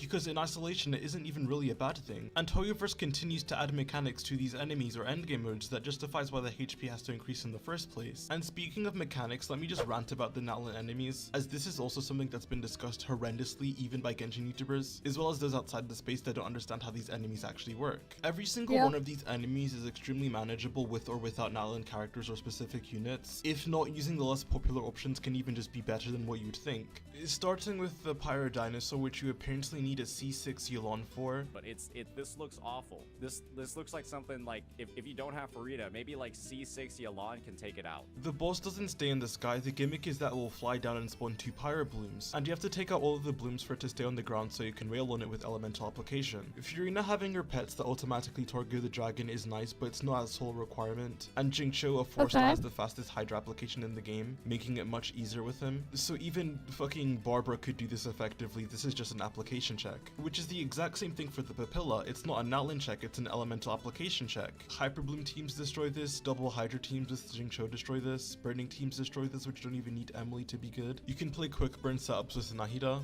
Any team that enables C6 Fischl can destroy this. There are so many non-Natlan ways to make this mechanic a joke. And the narrative that Natlan characters are amazing at destroying this needs to die, because only specific Natlan characters that have a lot of hits are good at destroying it. You need a specific combo from Malvika to break it. Mualani can't break this without a burning team. Varessa is slower at breaking this than Chlor and Fischl teams. So again, this is not at all a Natlan check, it's a hit count check. For the hot cryo lady, just bring Pyro or fast electro application and you can trivialize it. Nothing much to say. And for the pillar boss, which is the most controversial, Kachina is free for starters, and she's just a walking scroll set. You literally don't even need to level her up for her to give full value to teams. Why is the entire community acting like using Kachina's?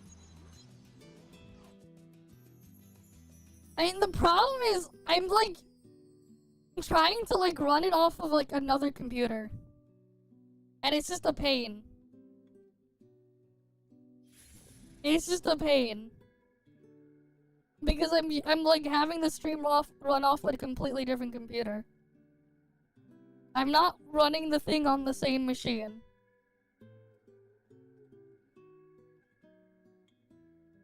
Some kind of cardinal sin, you would use her in the exact same teams you'd use Shalonen in. You not wanting to use Kachina is not an excuse when the game gives you her for free. And even if you don't want to use Kachina for some reason, people meme the solution, but for medium character models there is a spot where you can just run and jump, and you can climb the pillar quite easily. The boss is in the overworld and you can learn this trick in less than 10 minutes. It really isn't that deep. Most teams in Genshin use at least one character with a medium model, in which the climbable part of the pillar is really wide and faces towards the boss, in which all you have to do is look left and jump into this ridge. And even if you don't want to do that, so many characters have vertical movement. Some very flexible characters have vertical movement like Kazuha and Shanyan. Most Natlan characters who aren't Shalonen or Kachina are able to just jump up to it. Even if you want to discount climbing, there are simply too many ways for almost every team in the game to climb this pillar for it to be a real issue.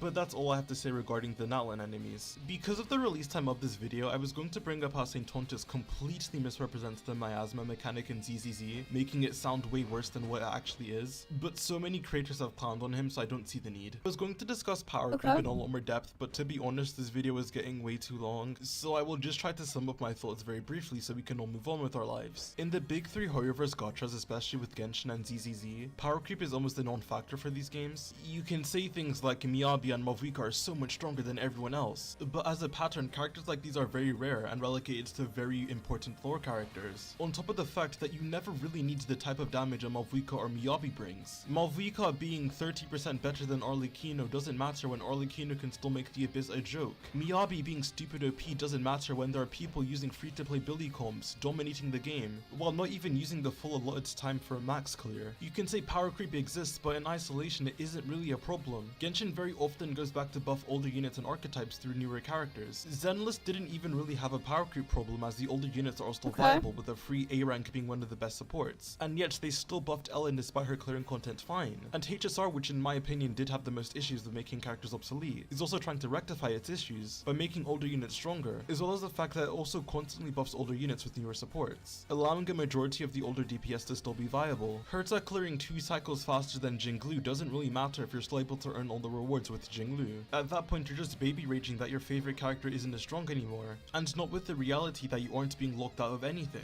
Every live service RPG in the history of everything has power creep. What matters is how games manage it, in which I think all the Hoyoverse games are doing a pretty good job, honestly. Some better than others. The real problem instead of power creep is how the endgame modes in these games chill certain units by buffing them in all endgame modes, and in HSR just designing enemies around specific characters, because it creates a false sense of reality with how strong the characters are. If Fei Zhao is one cycling MOC during her release with minimal investment, of course when they stop shilling her and shill the new unit, that's going to make Fei Zhao feel so much more worse in comparison. Whereas if they weren't shilled at all, we could make much fairer comparisons. That is the real problem in my opinion, not necessarily power creep. But with that, I have rambled long enough. Let's close out this video. All in all, as you can see from everything I've pointed out in this video, the local pretenses for arguments between gacha communities are quite literally from fabrications, frontlined by figures like Saint Tontis and Glaive Kyo and the likes, to just make people angry at each other for their benefit. And this tribalism has not helped any of the games be better or made the community better. In fact, it's only made the communities worse and more toxic, with all the misinformation, engagement farming, and pointless discourse over nothing being started. And as I have alluded to in the title, attitudes and behaviors like this will only make the gacha community a more toxic and unpleasant place to be, as suddenly everything is an agenda or conspiracy theory. No one can actually like playing Hoyoverse games, they're being paid out and bootlicking, and no one can actually enjoy WoWa, either they obviously just hate Genshin and nothing else. If you dislike something about WoWa,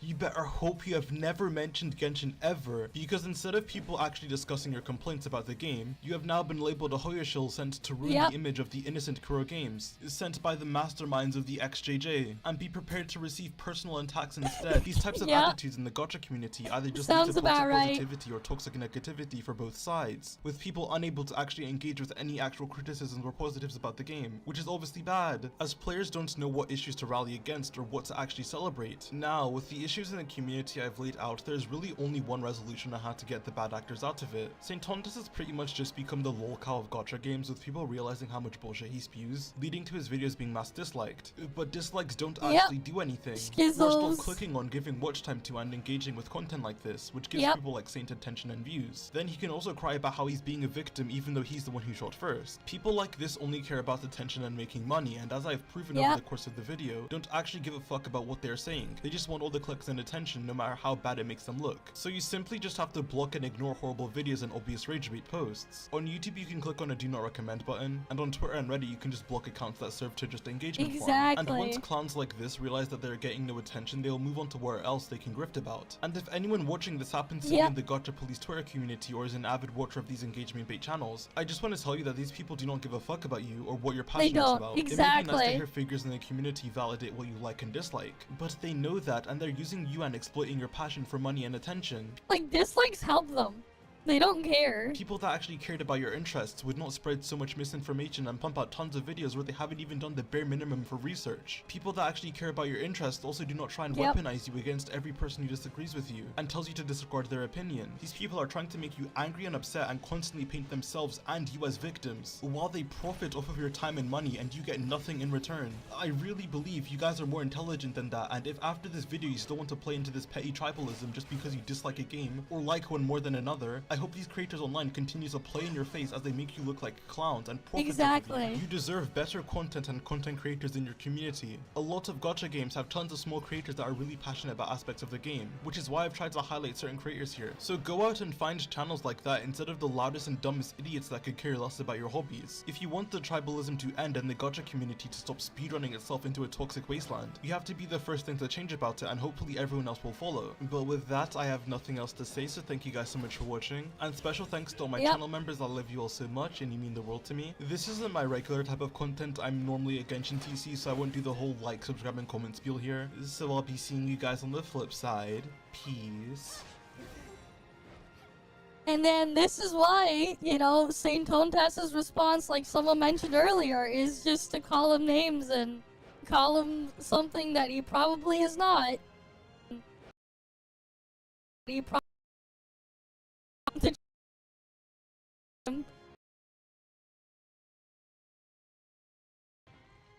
right. Shit's why. And people will eat it up.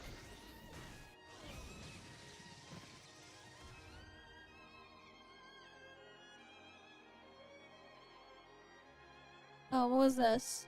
I think, was I sent this one before? I don't remember. I was clicking. Let me go mark it off first. Oh, great. There's a bunch of stuff in here. I've been saying some dumb shit. Let's talk about it. Wait, what is this? I thought there was like another one about not being able to play the game because there's no game. Looks amazing. When can I play it? Oh boy. Mark that one off. Here we go. It looks amazing. When can I play it? First my tomatoes, now this. Dad, this wind flare's not letting up. We gotta move. No, we hunker down here. Wait it out. Oh no. Oh god damn it. Is it really constantly just resetting the thing on me? This shit is so annoying.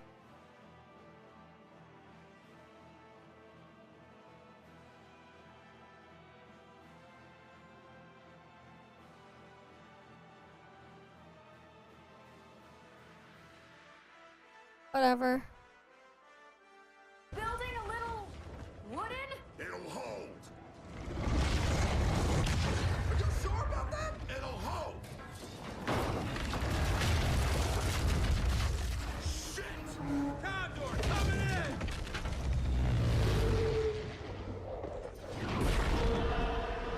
Okay. Hey, Condor, going down!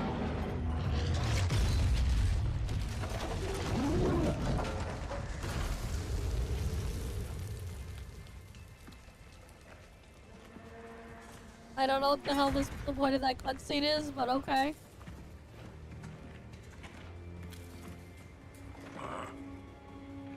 Not a goddamn word.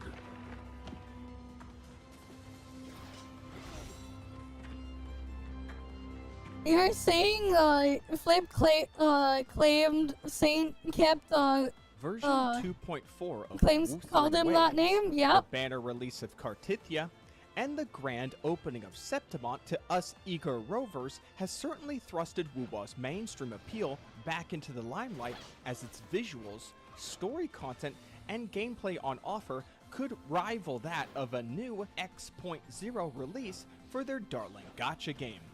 Or so I'm told, because aside from doing the absolute minimum to gather resources and build echoes for Cartithia I pulled on day one, I have been intentionally holding off on experiencing the City of Glory and everyone's obsession with this pink-haired girl until Kuro has addressed the performance issues Wuthering Waves 2.4 has introduced.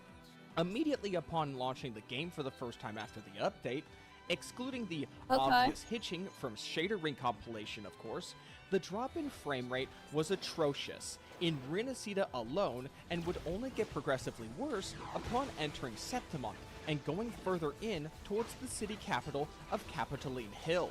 Aside from the obvious bump up in foliage detail and environmental physics, Kuro also went ahead and raised the draw distance and shadow quality of the game's overall graphical fidelity. And as one additional side note, though I'm not sure how impactful this may be, but Capitoline Hill also has easily the highest NPC density out of any populated area in Wuthering Waves. Okay. No, I don't think it's that. Keep in mind, YouTube had the issues too earlier. So they're going crazy over seeing this many NPCs and that's it. They're going crazy over that? Damn.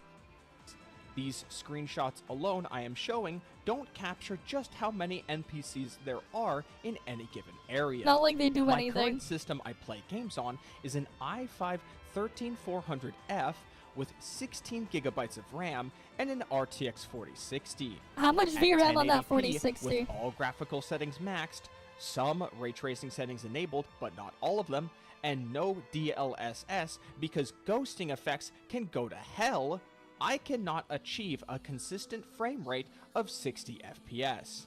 Yes, you heard me right.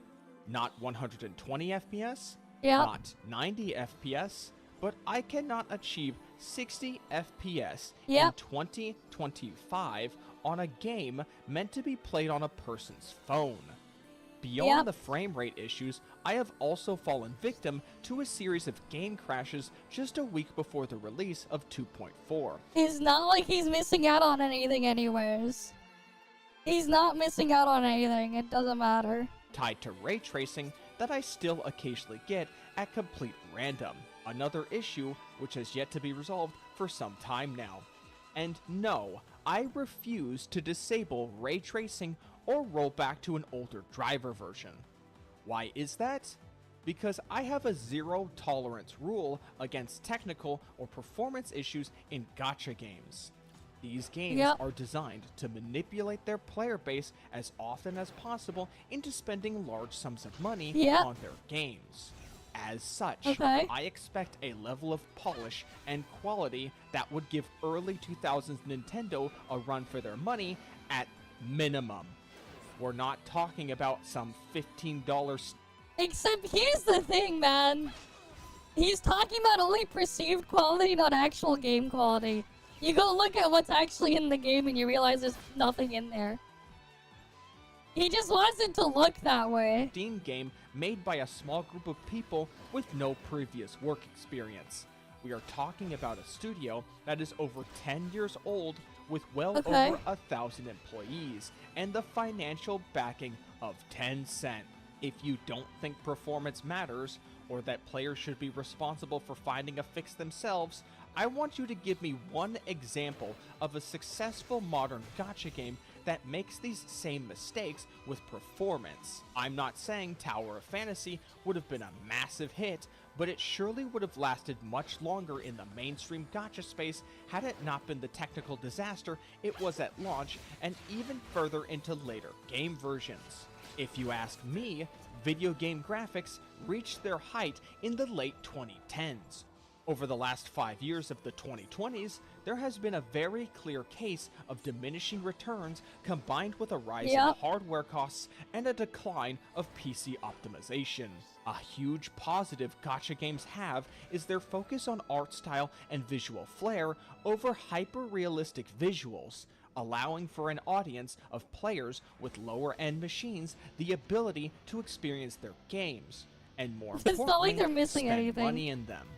They don't Kuro really games, have much however, game in have them. taken a hit in this regard with their shift towards a more demanding visual experience in version 2.4. And quite frankly, I'm very upset with them over this decision. I do not need a visual masterpiece to get my foot in the door with a video game. I want fresh and interesting gameplay, a gripping narrative, or even some engaging multiplayer content. If that visual... Oh, you're not gonna get that. He's never gonna get that. He should just give up. He should give up because he's not gonna get that. He'll ask for it, but he's not gonna get it.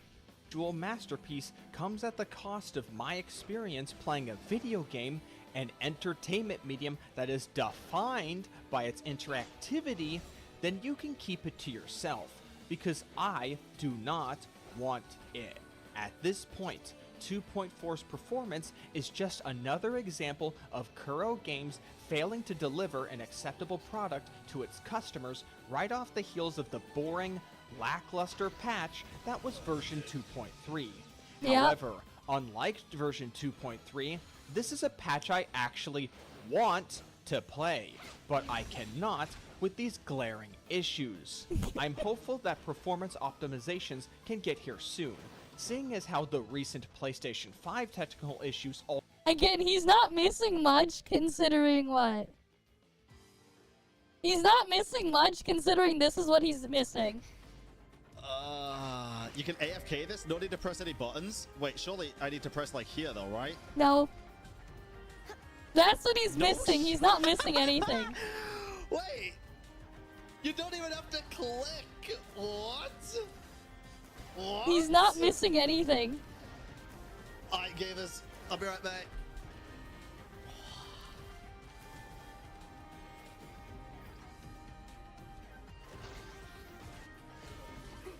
Like, let's be real, he's not missing out on anything. This is insane! Why? Why make it this easy? No. Okay. Right, he's not missing out on anything. If that's what he's missing out on, he's not missing anything.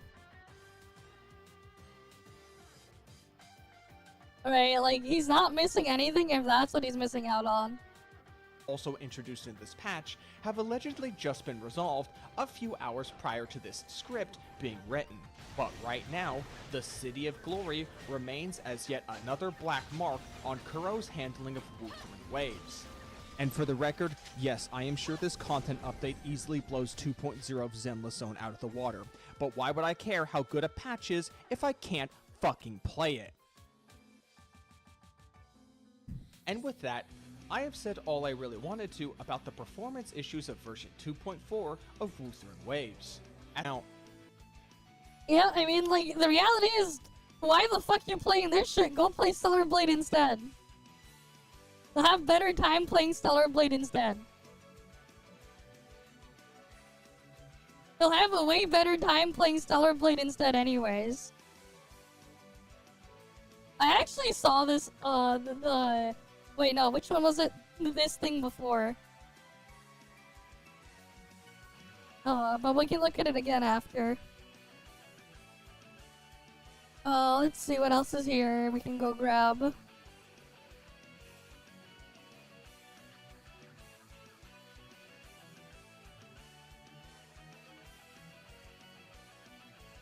I mean, obviously, we're not gonna give him any views.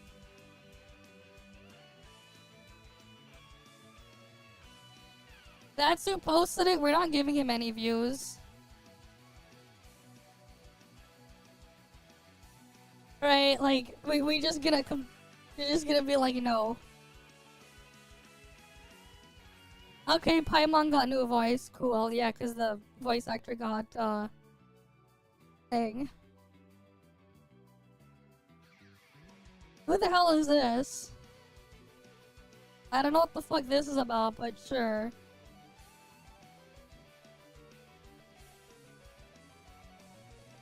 Okay, listen.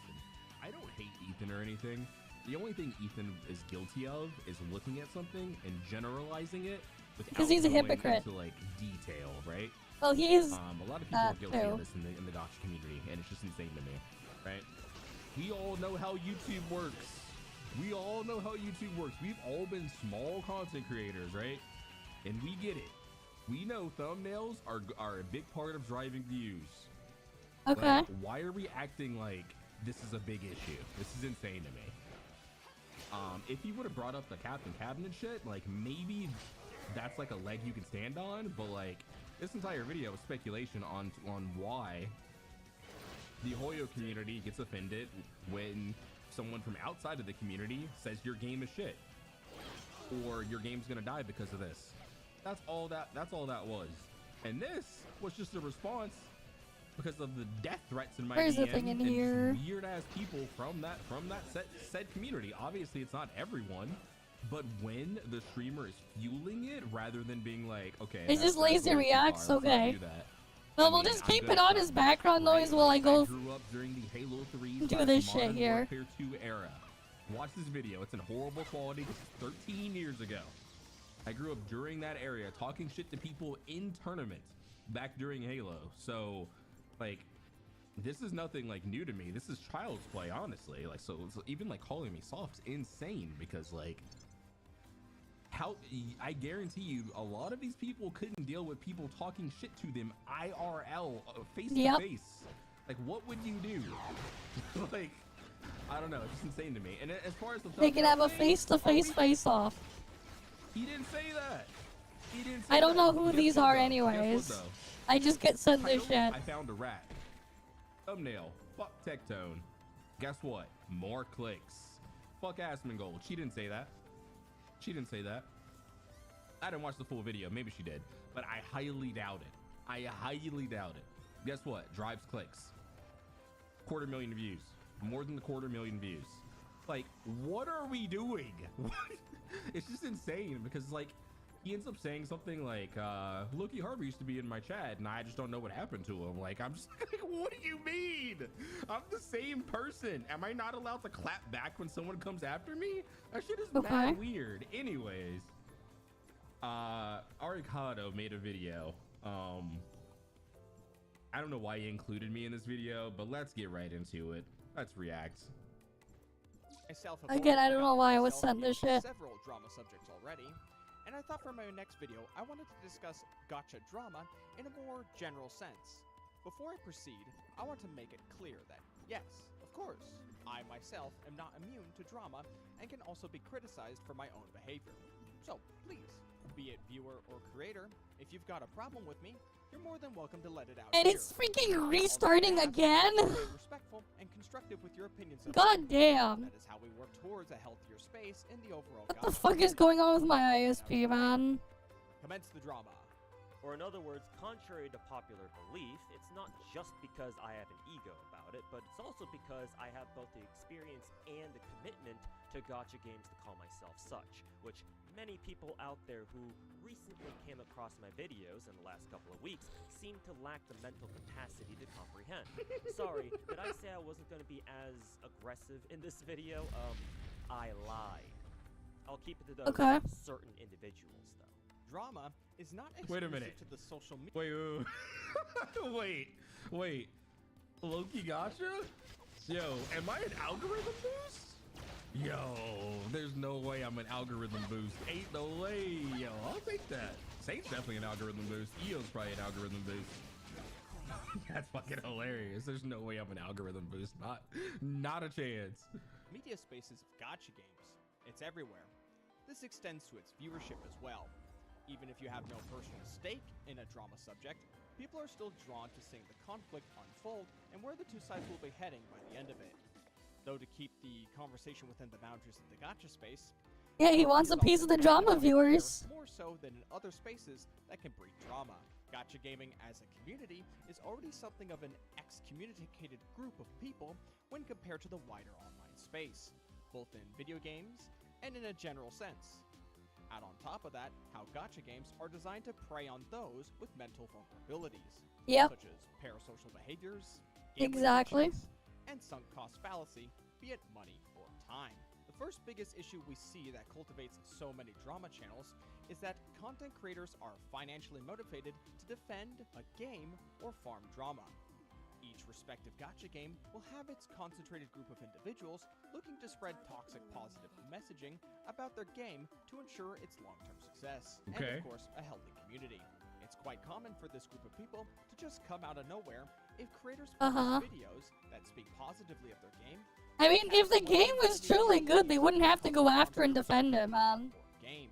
If it was truly as good as they say it is. That Genshin currently has pay-to-win movement mechanics in Outland, which is simply something I've never really understood, or at least I would understand the criticism if you don't actually use the characters or tools given to you. Before even getting to Nal. Again, I'm not like the ZZZ guy or ZZZ show or anything. Like, my name is Loki Gacha, right? This channel is dedicated to any gacha that I find interesting, right? So like, it is what it is. And Hoyoverse has constantly added ways to traverse in your regions. Flip, if you still believe something like this, then Yeah, I don't know why he showed it. Oftentimes, it doesn't even seem to matter the severity of the controversy in question. Literally anything drama farmers can get their hands on, they'll attempt to capitalize on for analytics. We are literally just reacting to Gacha Smack taking an issue with Wuthering Waves business. We've been over this. We've been over this. We've 100% been over this, bro. People act like they don't know how YouTube works. It's so weird. Yep. They act like they don't know how YouTube works, and then they like push Then their they're agendas. all like, surprise stop. Pikachu face. Yep. Like that's mad weird. And look at this next part, bro. Implementation of Pre-watched, yes. Damn, he pre-watched. Mm. Crazy. Should you get Ayato's weapon? Hold on. What video was this? What video was this? I don't know, but that L hoodie is clean. Is that a bottle of Bailey's in the back? Oh my god, I was getting turned up that night. Who is this guy? Let's see what else we got. Oh, in it's here. his own Ex-girlfriend video? got I me the see. Sonic thing, but she cheated on me, so fuck her. Keldeo right here from Pokemon. You can't see it. It's fucking horrible. Is this Adderall? I was a gamer. I was a gamer, bro. Fucking bottle of Adderall in the back. God damn. Did this guy whitewash himself?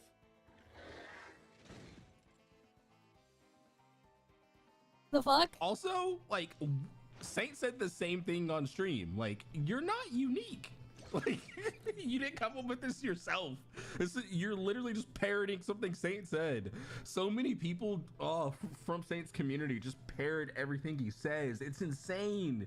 You motherfuckers think he's like your messiah or something. It's so weird. Like, at least be original. Yeah, classic Kudog. God, bro. Holy. Reacting to Gotcha Smack taking an issue with Wuthering Wave's business implementation of a paid skin. Hold on. Wait a moment. Sometimes you don't even need to bring facts to the table. If the community in question is radicalized enough, literally anything you could say will get you views. Steve Yep. in chat. So I'm unreliable with links and screenshots, but your drama source from a random burner Twitter account is credible. The double standard is actually so insane. So first of all, Steam Bond, you are the dumbest motherfucker on earth. I have said this once, not twice, but 3 times. I know who the content creator is behind the burner account. You are literally a plague in this community, man. Your sheer incompetence is a plague on everything you ever post. I have literally He's gonna kill a couple more world bosses.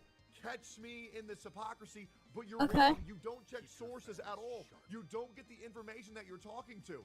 I got information directly from the actual developer himself. No, you didn't. No, you fucking didn't. Show me the DMs of you and the director talking.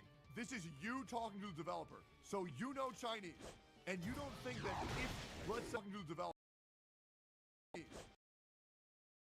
let's say hypothetically, this is message from the actual developer. Do you think that there is a complete absolute bias in his post? So this isn't you talking to him. This is you finding his social media page. Do you not think that this might be an example of bad faith where a developer is bitter?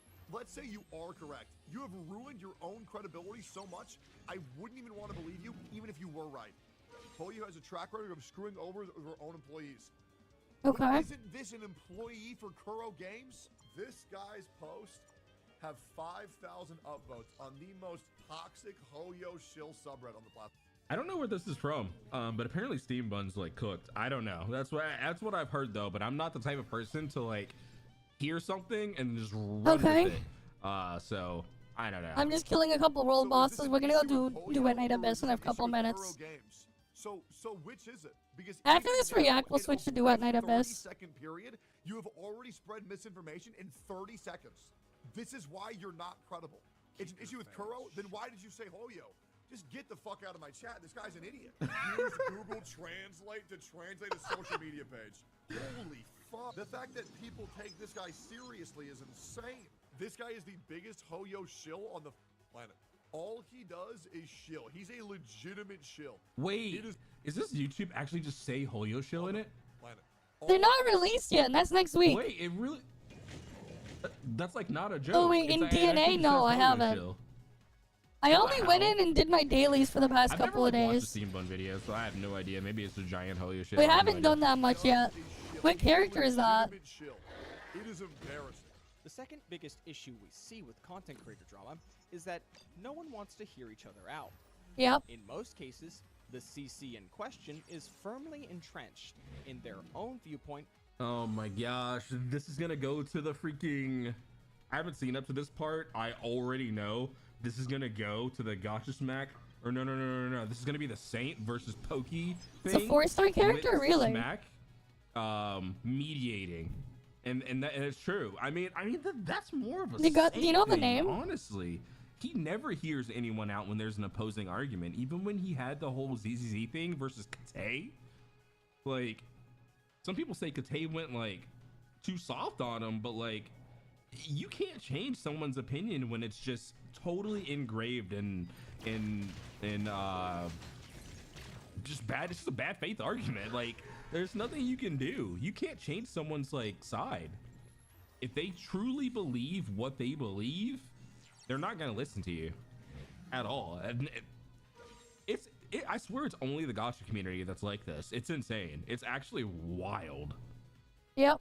And is going in with no intention to have their mind be changed or perspective broadened, resulting in a lot of unproductive talking to brick walls at best, and just straight up bickering at worst. Yo, Saint, how's that debate going, my guy? You've been arguing with Pokey for an hour and a half. We've really been going that long already? Yeah, no, I think it's okay. I think we're getting a lot of points out. We think we're airing a lot of the stuff. Oh boy. Y'all gotten absolutely nowhere. Yep. You know why? Because neither one of y'all are willing to context. Context, by the way. Bro sounds like he's having sex. Context. Bro is in the gym. Smack is in the gym right now. He's lifting. He sounds like he's huffing and puffing. Like that shit is mad weird. Okay. But like that's just some context for you guys. But like, yeah, this was pointless. I watched this live. This was giga pointless. They literally, he was just, I think this started with the greedy and stupid, right? And then he was saying, I don't remember exactly what Saint was saying, but it went nowhere. T-Dog, a very good moderator. To the other side. It's exactly why I said a civil discussion is where it should go. You address your point civilly. If the other person doesn't bend the knee, then you move the fuck on. Yep. It's that simple, guys. I'm saying, I just want you to understand, brother. Like, sometimes you can't like convince the other side to bend. It's like what it is. But this whole like y'all aren't going hard enough. You see, it don't get you nowhere. I can confidently say that the largest contributing factor to this is simply just how expensive these games can be at times. Money is a sensitive topic for a lot of people, and video games for a long time provided an escape from the tough parts of life, as everyone was put on an even playing field. That all changed. Yeah, you read that script, Arikado. You read the shit out of that script. As more and more parts of video games have been sectioned off behind absurd unlock conditions or a paywall. This inevitably creates many groups who have different approaches to aggressive monetization. There will be those that try their absolute hardest to push back. There will be those who have no problem with it as their financial situation puts them in a comfortable spot. And there are those who will take it as some form of purity test, where those who fall behind just weren't trying hard enough in the eyes of the chosen ones. I don't think about a lot of things pertaining to I'm him or not. I just know I'm better than you, and that's okay. That's why you're here, and I'm not wherever the fuck you are. I'm just better. You know what's funny though? Whenever like I've tuned into a lot of Kate streams, and whenever EO's there, EO and Kate and Nyx, like I don't know who these guys are all the time. Like when it comes to ZZZ, they literally like roast EO all the time. So it's like, I mean, I have no idea who they are. Oh, I mean, like in terms of like his skill in the game, right? So like,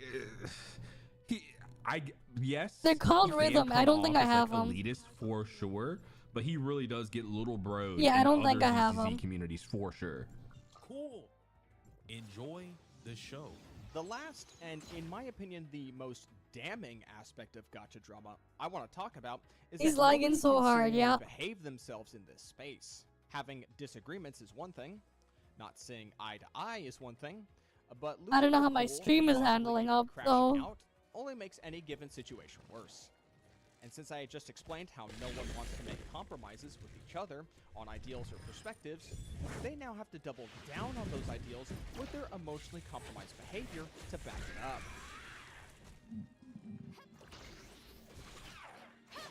Now this fucking uncle wants to talk about Singapore. I got fucking problem with my accent on my country. I live pay happily, mind my own fucking business. This one will be a condescending towards my entire country. My friend Pokey called him a dog, right? I will show him a lot of fucking face already. No fucker hell. Tabton also called him a dog, right? Tabton also say he's a fucking dog. How? Why so press? PMS The fuck? You just say? I am Why is he confused. doing this? If you are a fan of someone who has recently acted out in front of the camera, I feel like that went differently in Pokey's head than like what he actually like recorded. Like that went differently in his fuck? head, right? What the fuck are they saying? Things just don't pan out that way sometimes, I guess. Assuming you're not someone who's behind another person's actions 100%, which you shouldn't, of course, it can be pretty hard to continue to support someone who's letting their emotions get to them. Click will get mad at you. The Click can suck my dick and balls. I'll take them all out at once. They have no idea how to play this game. They have no idea what the fuck they're talking about. They're literally tourists in their own game. In fact, I challenge every single one of them. 500 bucks right now. We can race. See who can clear tower fastest on a fresh account. 500 bucks. I will wager on the line. Every single one of you pussy bitches won't accept it. You know why? Because you suck ass at this game. You don't know how to actually play it. All you do is drama baits and farm on cooldown. You don't know any of the woes about this game. You don't actually understand anything you are talking about. You're all pathetic, stupid bitches. Fuck you, Saint. Fuck you, Ethan. Fuck you, Cap. Fuck every single one of you drama baiting motherfuckers. You're all just. I didn't see that in part. Holy, bro. You know what's crazy? Nice though? quote. People's mask off moments don't get like no one capitalizes on their mask off moments in other spaces. The gotcha space is the only space that's like, yo, did you hear this guy say this? Oh my god. That only happens in the gotcha space, right? Like, how many times have we seen freaking Hal from hold on. I gotta prove a point.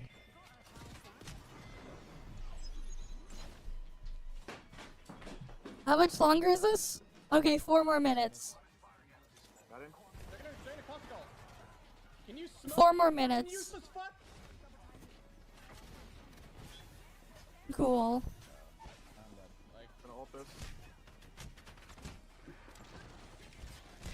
You are like so useless. Holy fucking shit, man. Talk about how You see what I mean? Like, no one goes in on Hal for this shit. This shit only happens in the gotcha community, bro. It's insane. Bro's literally talking shit.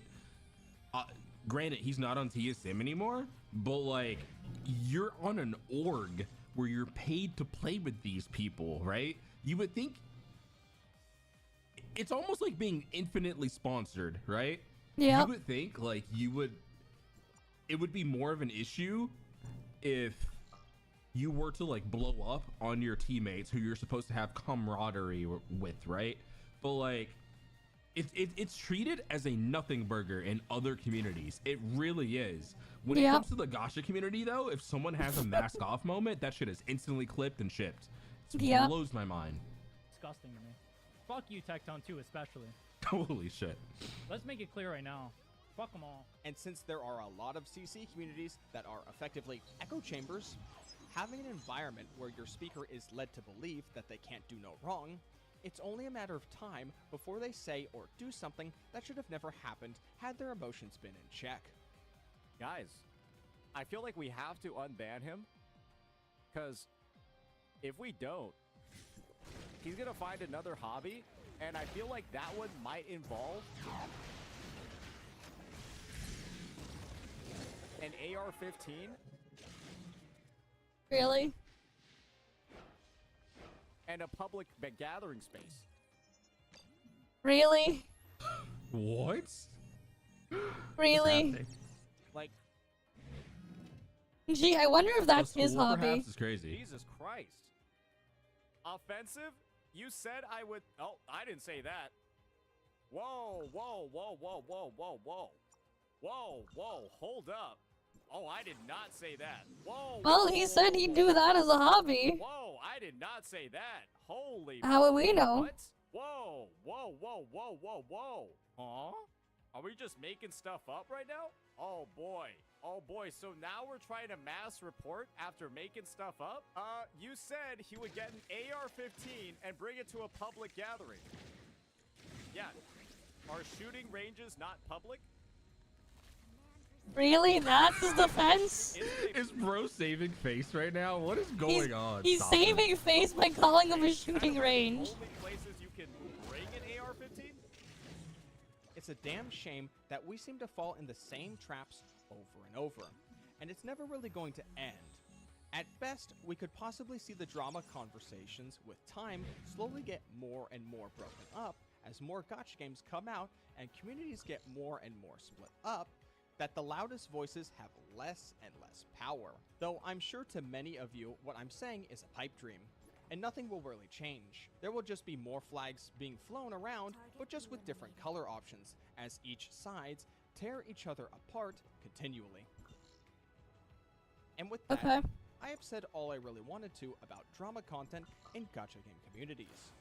As my channel continues to draw more and more attention, I am morbidly curious of where I'll land on people's radar and who I may possibly become enemies with in time. As for right now, I can safely assume EO to be my first real adversary in this space, though if I'm being honest, I'm actually quite thankful for that in this case, mainly because EO for the most part keeps to himself, and I actually don't really have any issues with him beyond what I've disagreed with him. They're talking about people as enemies now. One other video I have That's how fucked the whole thing is. They look at them as enemies. To really draw more Imagine. So this is all thinking out loud for another time. But until then, this was a drama video from Not the Drama Channel.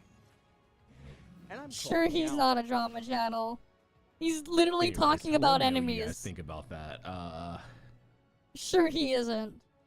It is what it is, bro. Bruh. I said my piece. I'll catch you guys on the next one. Leave a like, comment, subscribe. Peace. I don't have my dream machines yet. Whatever, I can farm that another day. Let's just go straight to do a Night Abyss stuff. Right, because we're done there.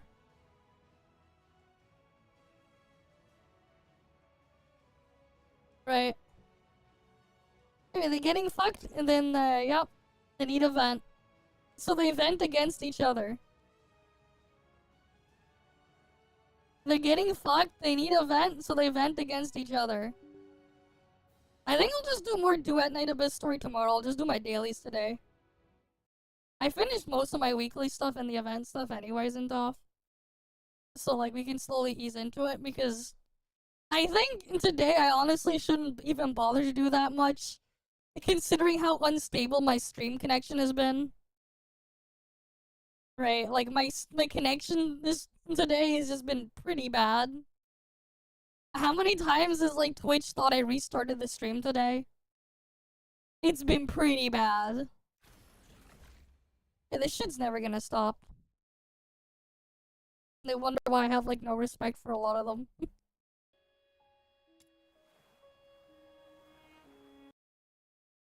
Oh great, I have to, like, restart the thing too. Alright.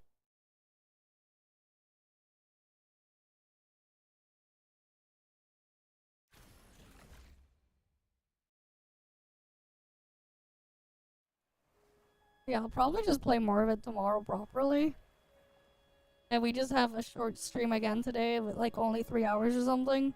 Because my freaking internet connection has been dog shit. I don't know what's going on. But it's been cutting in and out constantly. And it's really annoying. Don't know why.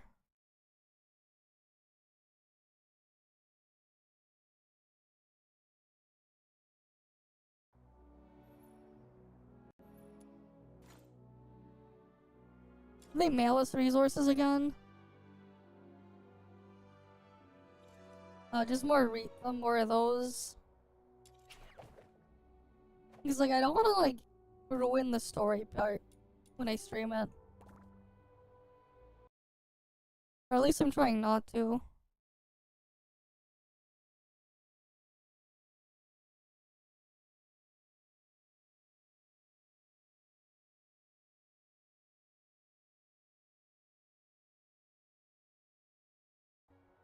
Okay.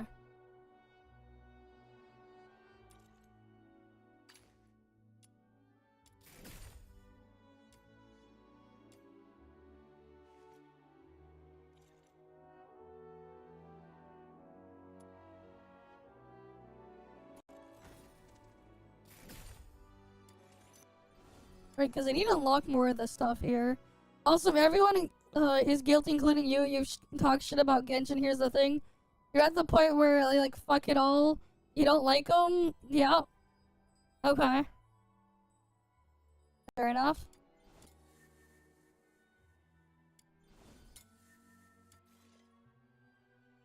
Oh yeah, these are just, yep, this is the event tab. On a gentle breeze, I need to unlock it in the story still.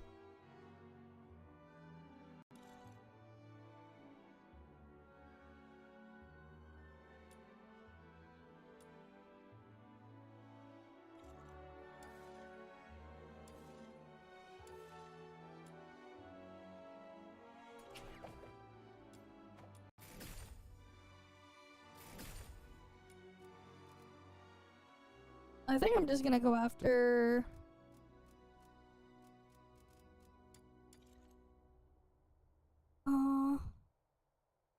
Yeah, I'll just do these.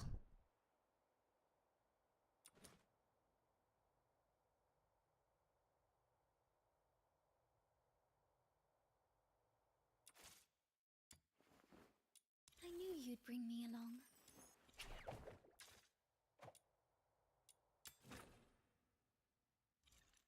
Who has the sheer... Alright, let's get this done. I'm just gonna do my dailies here. Honestly, the thing that's annoying with Duet Night Abyss is the dailies take too long. Finally get to fight with you. They take way too long. If I'm gonna be honest.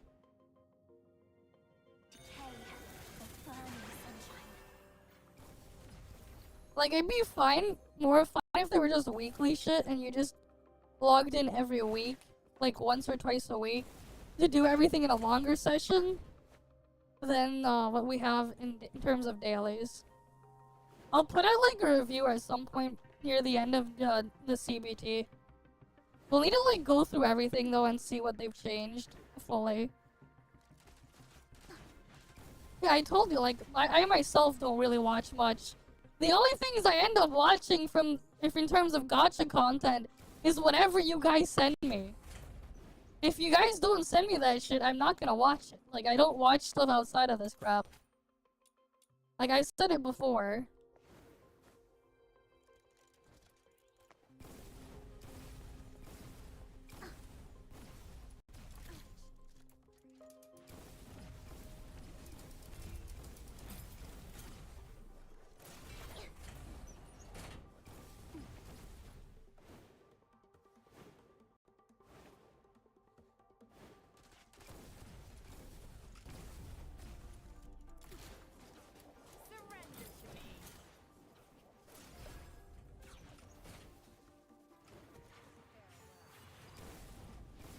Are they in here? Nope.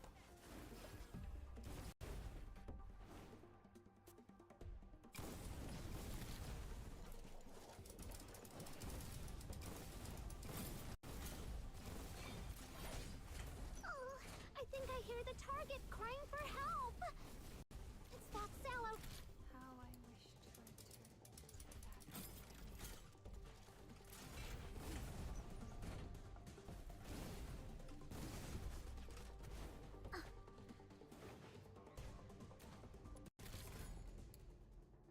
God damn it, that's not translated. The freaking mouse not being locked into the thing is so annoying. The freaking mouse is flying off the screen occasionally. It's so annoying. I'm so excited. I finally get to fight with you.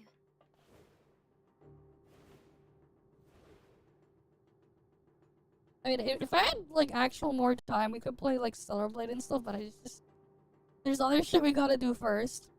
And then, like, after Duet Night Abyss beta ends, we literally have NTE CBT the next day. Literally the day after.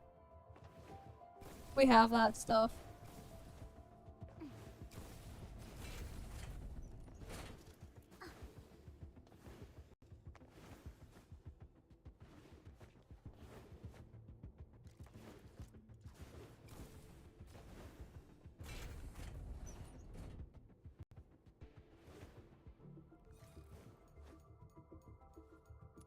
Pathetic weaklings. The fuck? Let me interact with this shit. God damn it. Oh no! That patroller activated this was gonna happen. These guys got desperate and decided to execute the target. You know, if they really wanted a hostage, why would they want to try to execute them? It's so stupid. If their goal was to, like, hold someone hostage, why the fuck do they want to execute them? Why the fuck would they resort to that? Like, what was the point of getting the hostage if they were gonna kill him?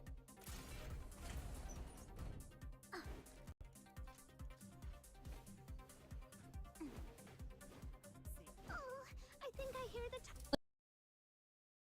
They were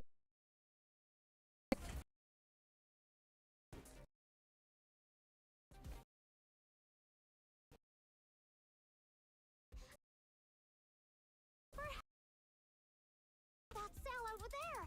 It's that cell over there. Hurry up!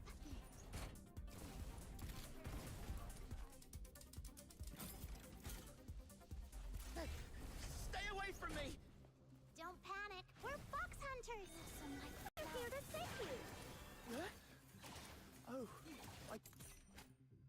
Yeah, I know. I know what these guys do. thank you. Let's get out of here now. Oh, I can't wait to see. It's not over.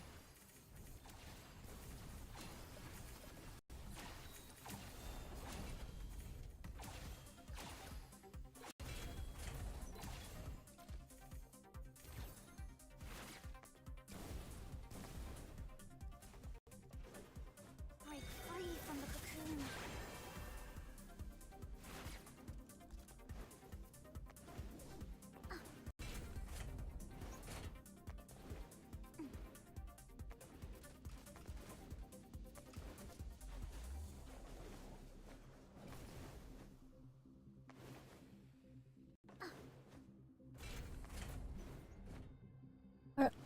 Almost at the evacuation point.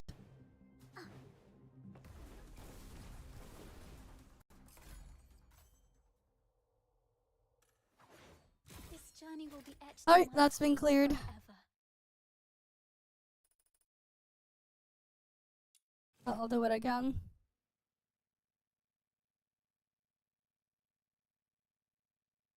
I'm so excited. I finally get to fight with you.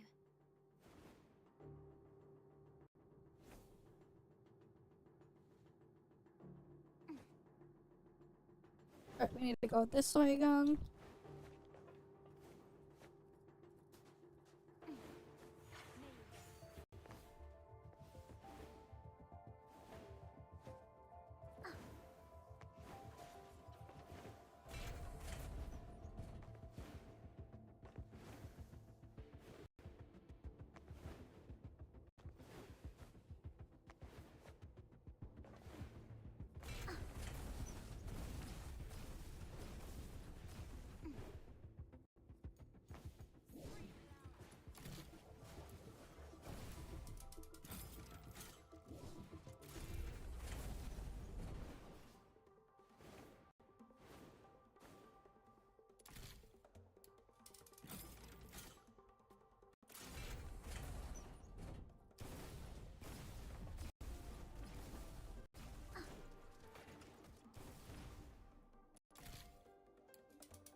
Alright, let's see. In terms of gacha creators, the ones you actually engage with are a with Project Moon community. Okay. Good for them, I guess. Stay away from me! Don't panic. We're fox hunters. We're here to save you. And they just Oh, I got it. quickly run to the other side. Thank you. Ignore Let's everything. get out of here now. Oh, I can't wait to see.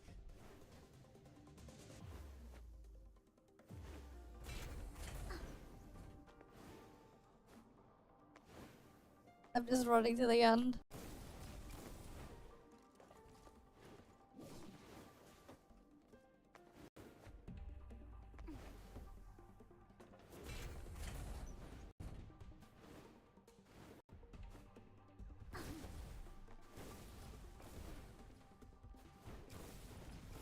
Alright, that was easy. This journey will be etched in my heart forever. Right, because I'll need those eventually. If when I go upgrade more demon wedges later. Right, come on. Now I gotta wait for the thing to load.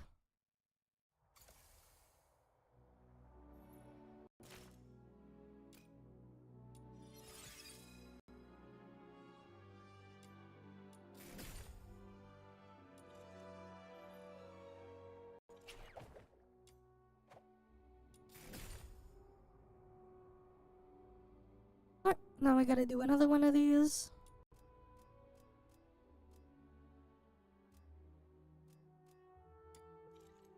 Character experience it is.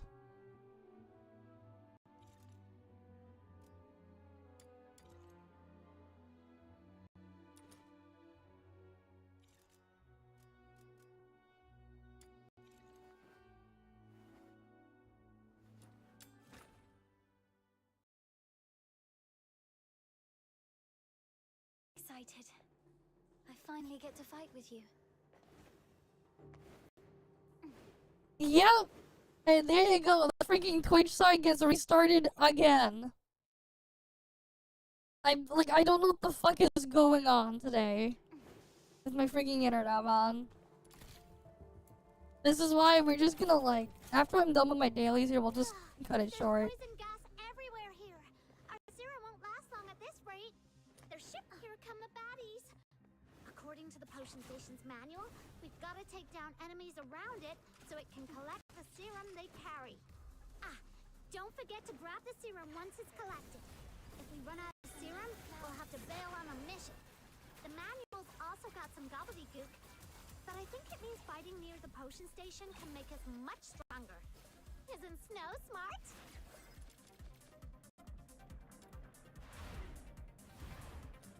Decay, the burning sunshine.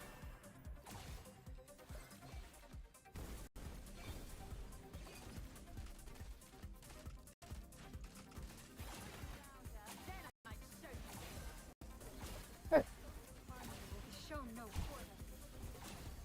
No. If enemies are defeated too far from the potion station, their serum won't be recovered. Yeah, well, the problem was the stupid potion stations in here. Can they get over here?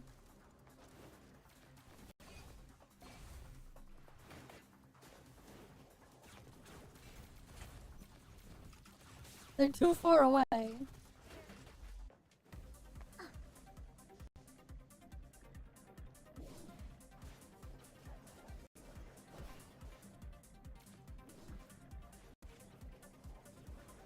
Break free from the cocoon.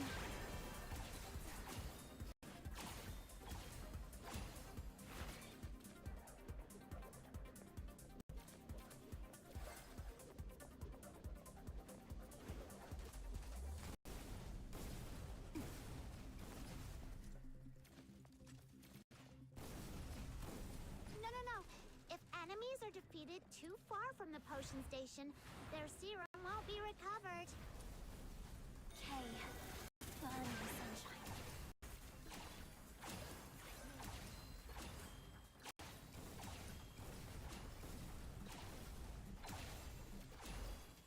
Right.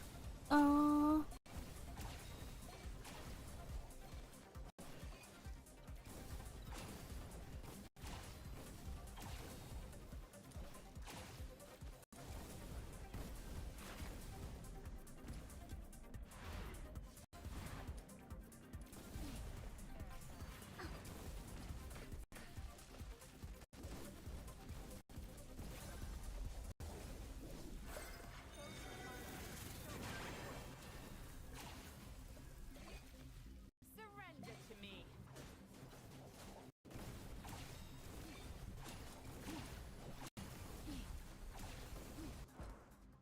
Alright, it's cleared.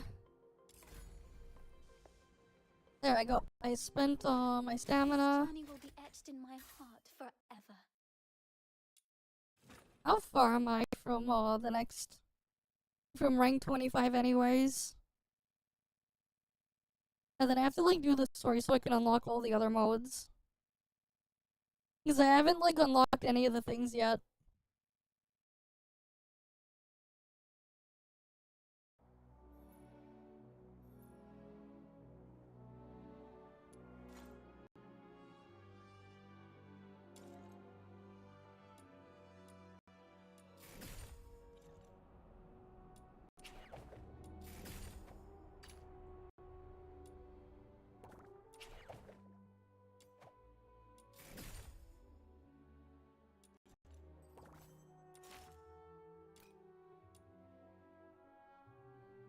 Wait, we need to get the wedges.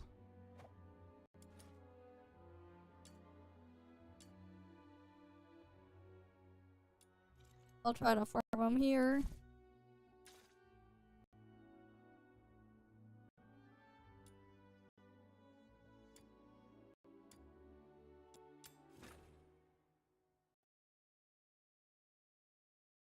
Alright, let's go get the demon wedges. I finally get to fight with you.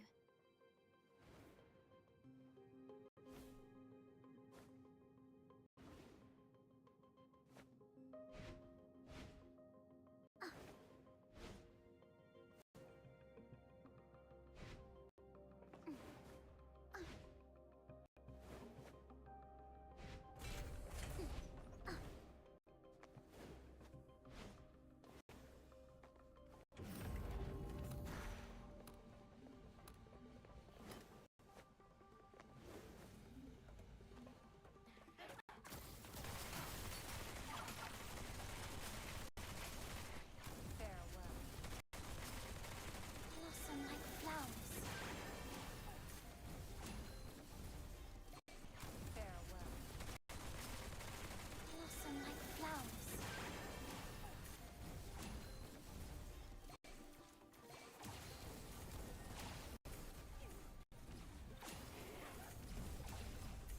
May you rest in peace.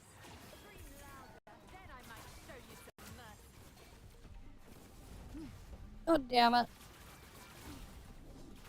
Every time I'm freaking like dragging my shit on the screen. I swear this game is only playable in full screen mode. Because of like how many times it freaking breaks in windowed mode.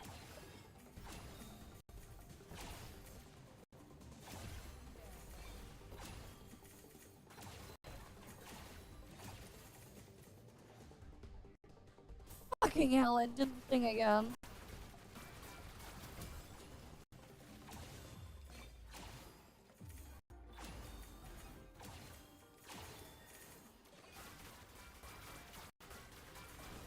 Surrender.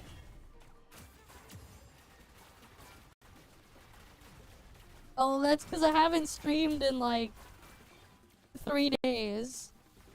Because of the heat. And then today I've been having internet issues. So we're gonna be ending soon again.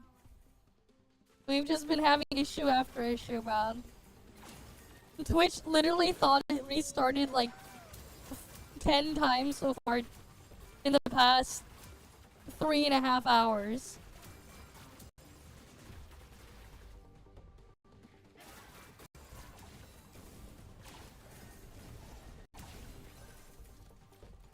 Which is annoying as you can imagine.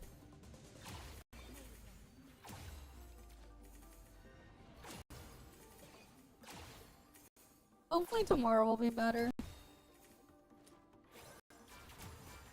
But I hate the weather lately. Shit's way too hot.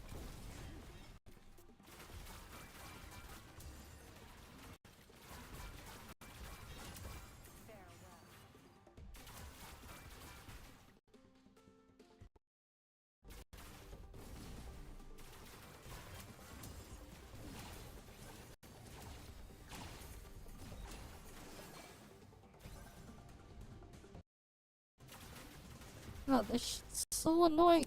The freaking mouse keeps escaping the game window. And it's so annoying.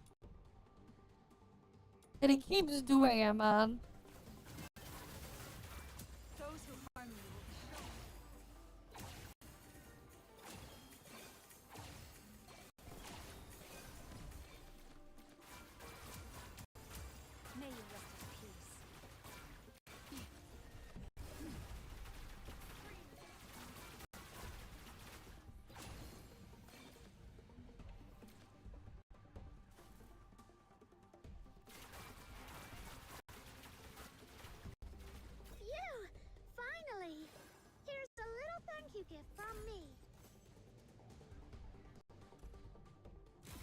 journey will be etched in my heart forever.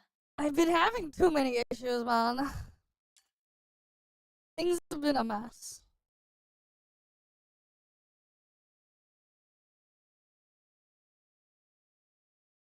Let's just say that. Ooh, I got another new wedge.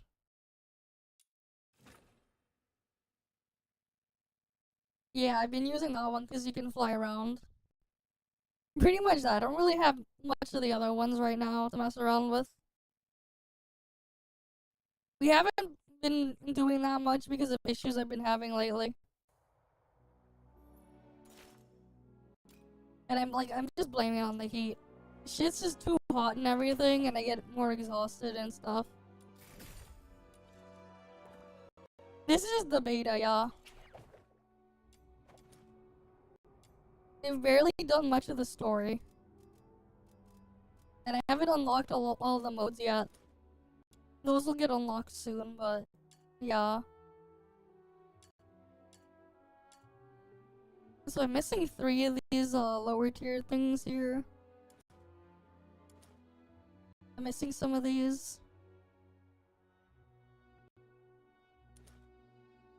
I don't have friends unlocked yet. I can't unlock friends. Okay. But I don't want to continue the story until everything's more stable. That's like the problem. Things have been unstable recently, and like, I don't want to do more of it until it's like, it's stable. Just so like I can make sure shit doesn't get cut off. I don't care that much for dailies and crap, but like, you know, for other stuff it's a problem.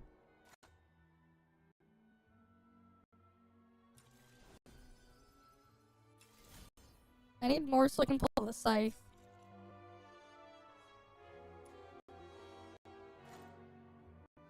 I knew you'd bring me along.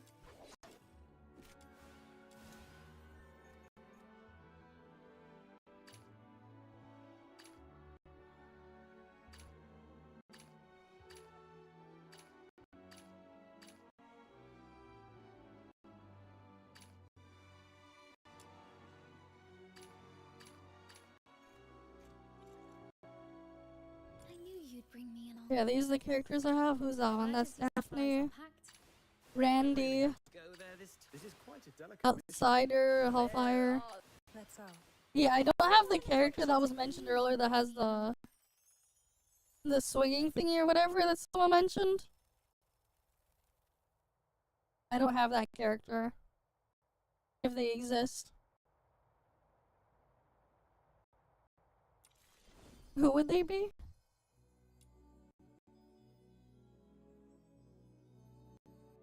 Weapons, supplies, Oh, this power one. levels, mission plans.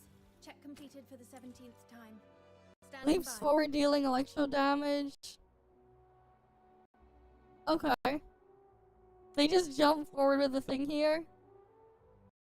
And they can knock things back, yeah.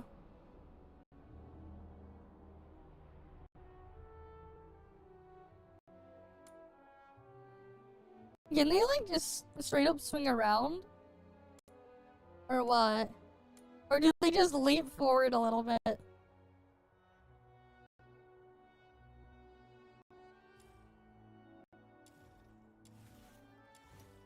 Demon equals... They're all demons. They're all like that. I knew you'd bring me along. Look, they got horns. They have horns on them. Who's the target today? Oh look at that one. Are you inviting me? Oh, another one. Wakey, wakey. Hers are probably hidden somewhere. I shall offer. And another one. And another one. Good. You have set the stage. And another one. They all got horns. I knew you'd bring. They all got the horny. I'm just kidding. Let's go. Look. Hers in the back of the head instead. Are we going on an adventure? There you go. Even a horned lolly. Oliver would be. And a show.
But yeah.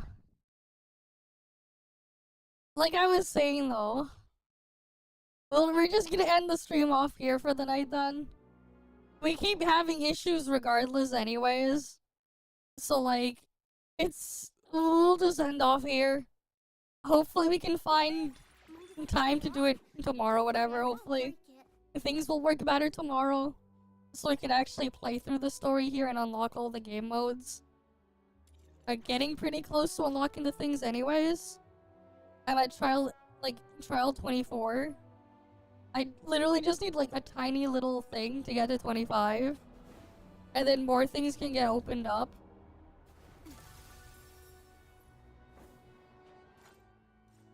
Oh, we can literally help this distress soldier. I think that'll actually get me to 25. Then we continue tomorrow. Alright, let me finish this real quick.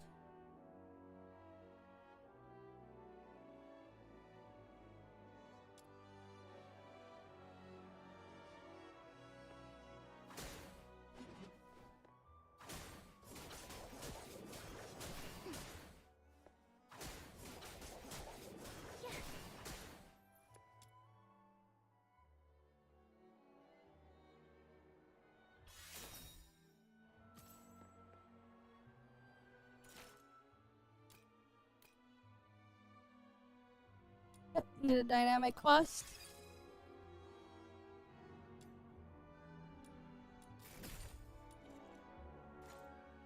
No, that did not count. God damn it. What counts then? If a dynamic quest doesn't count, what does count?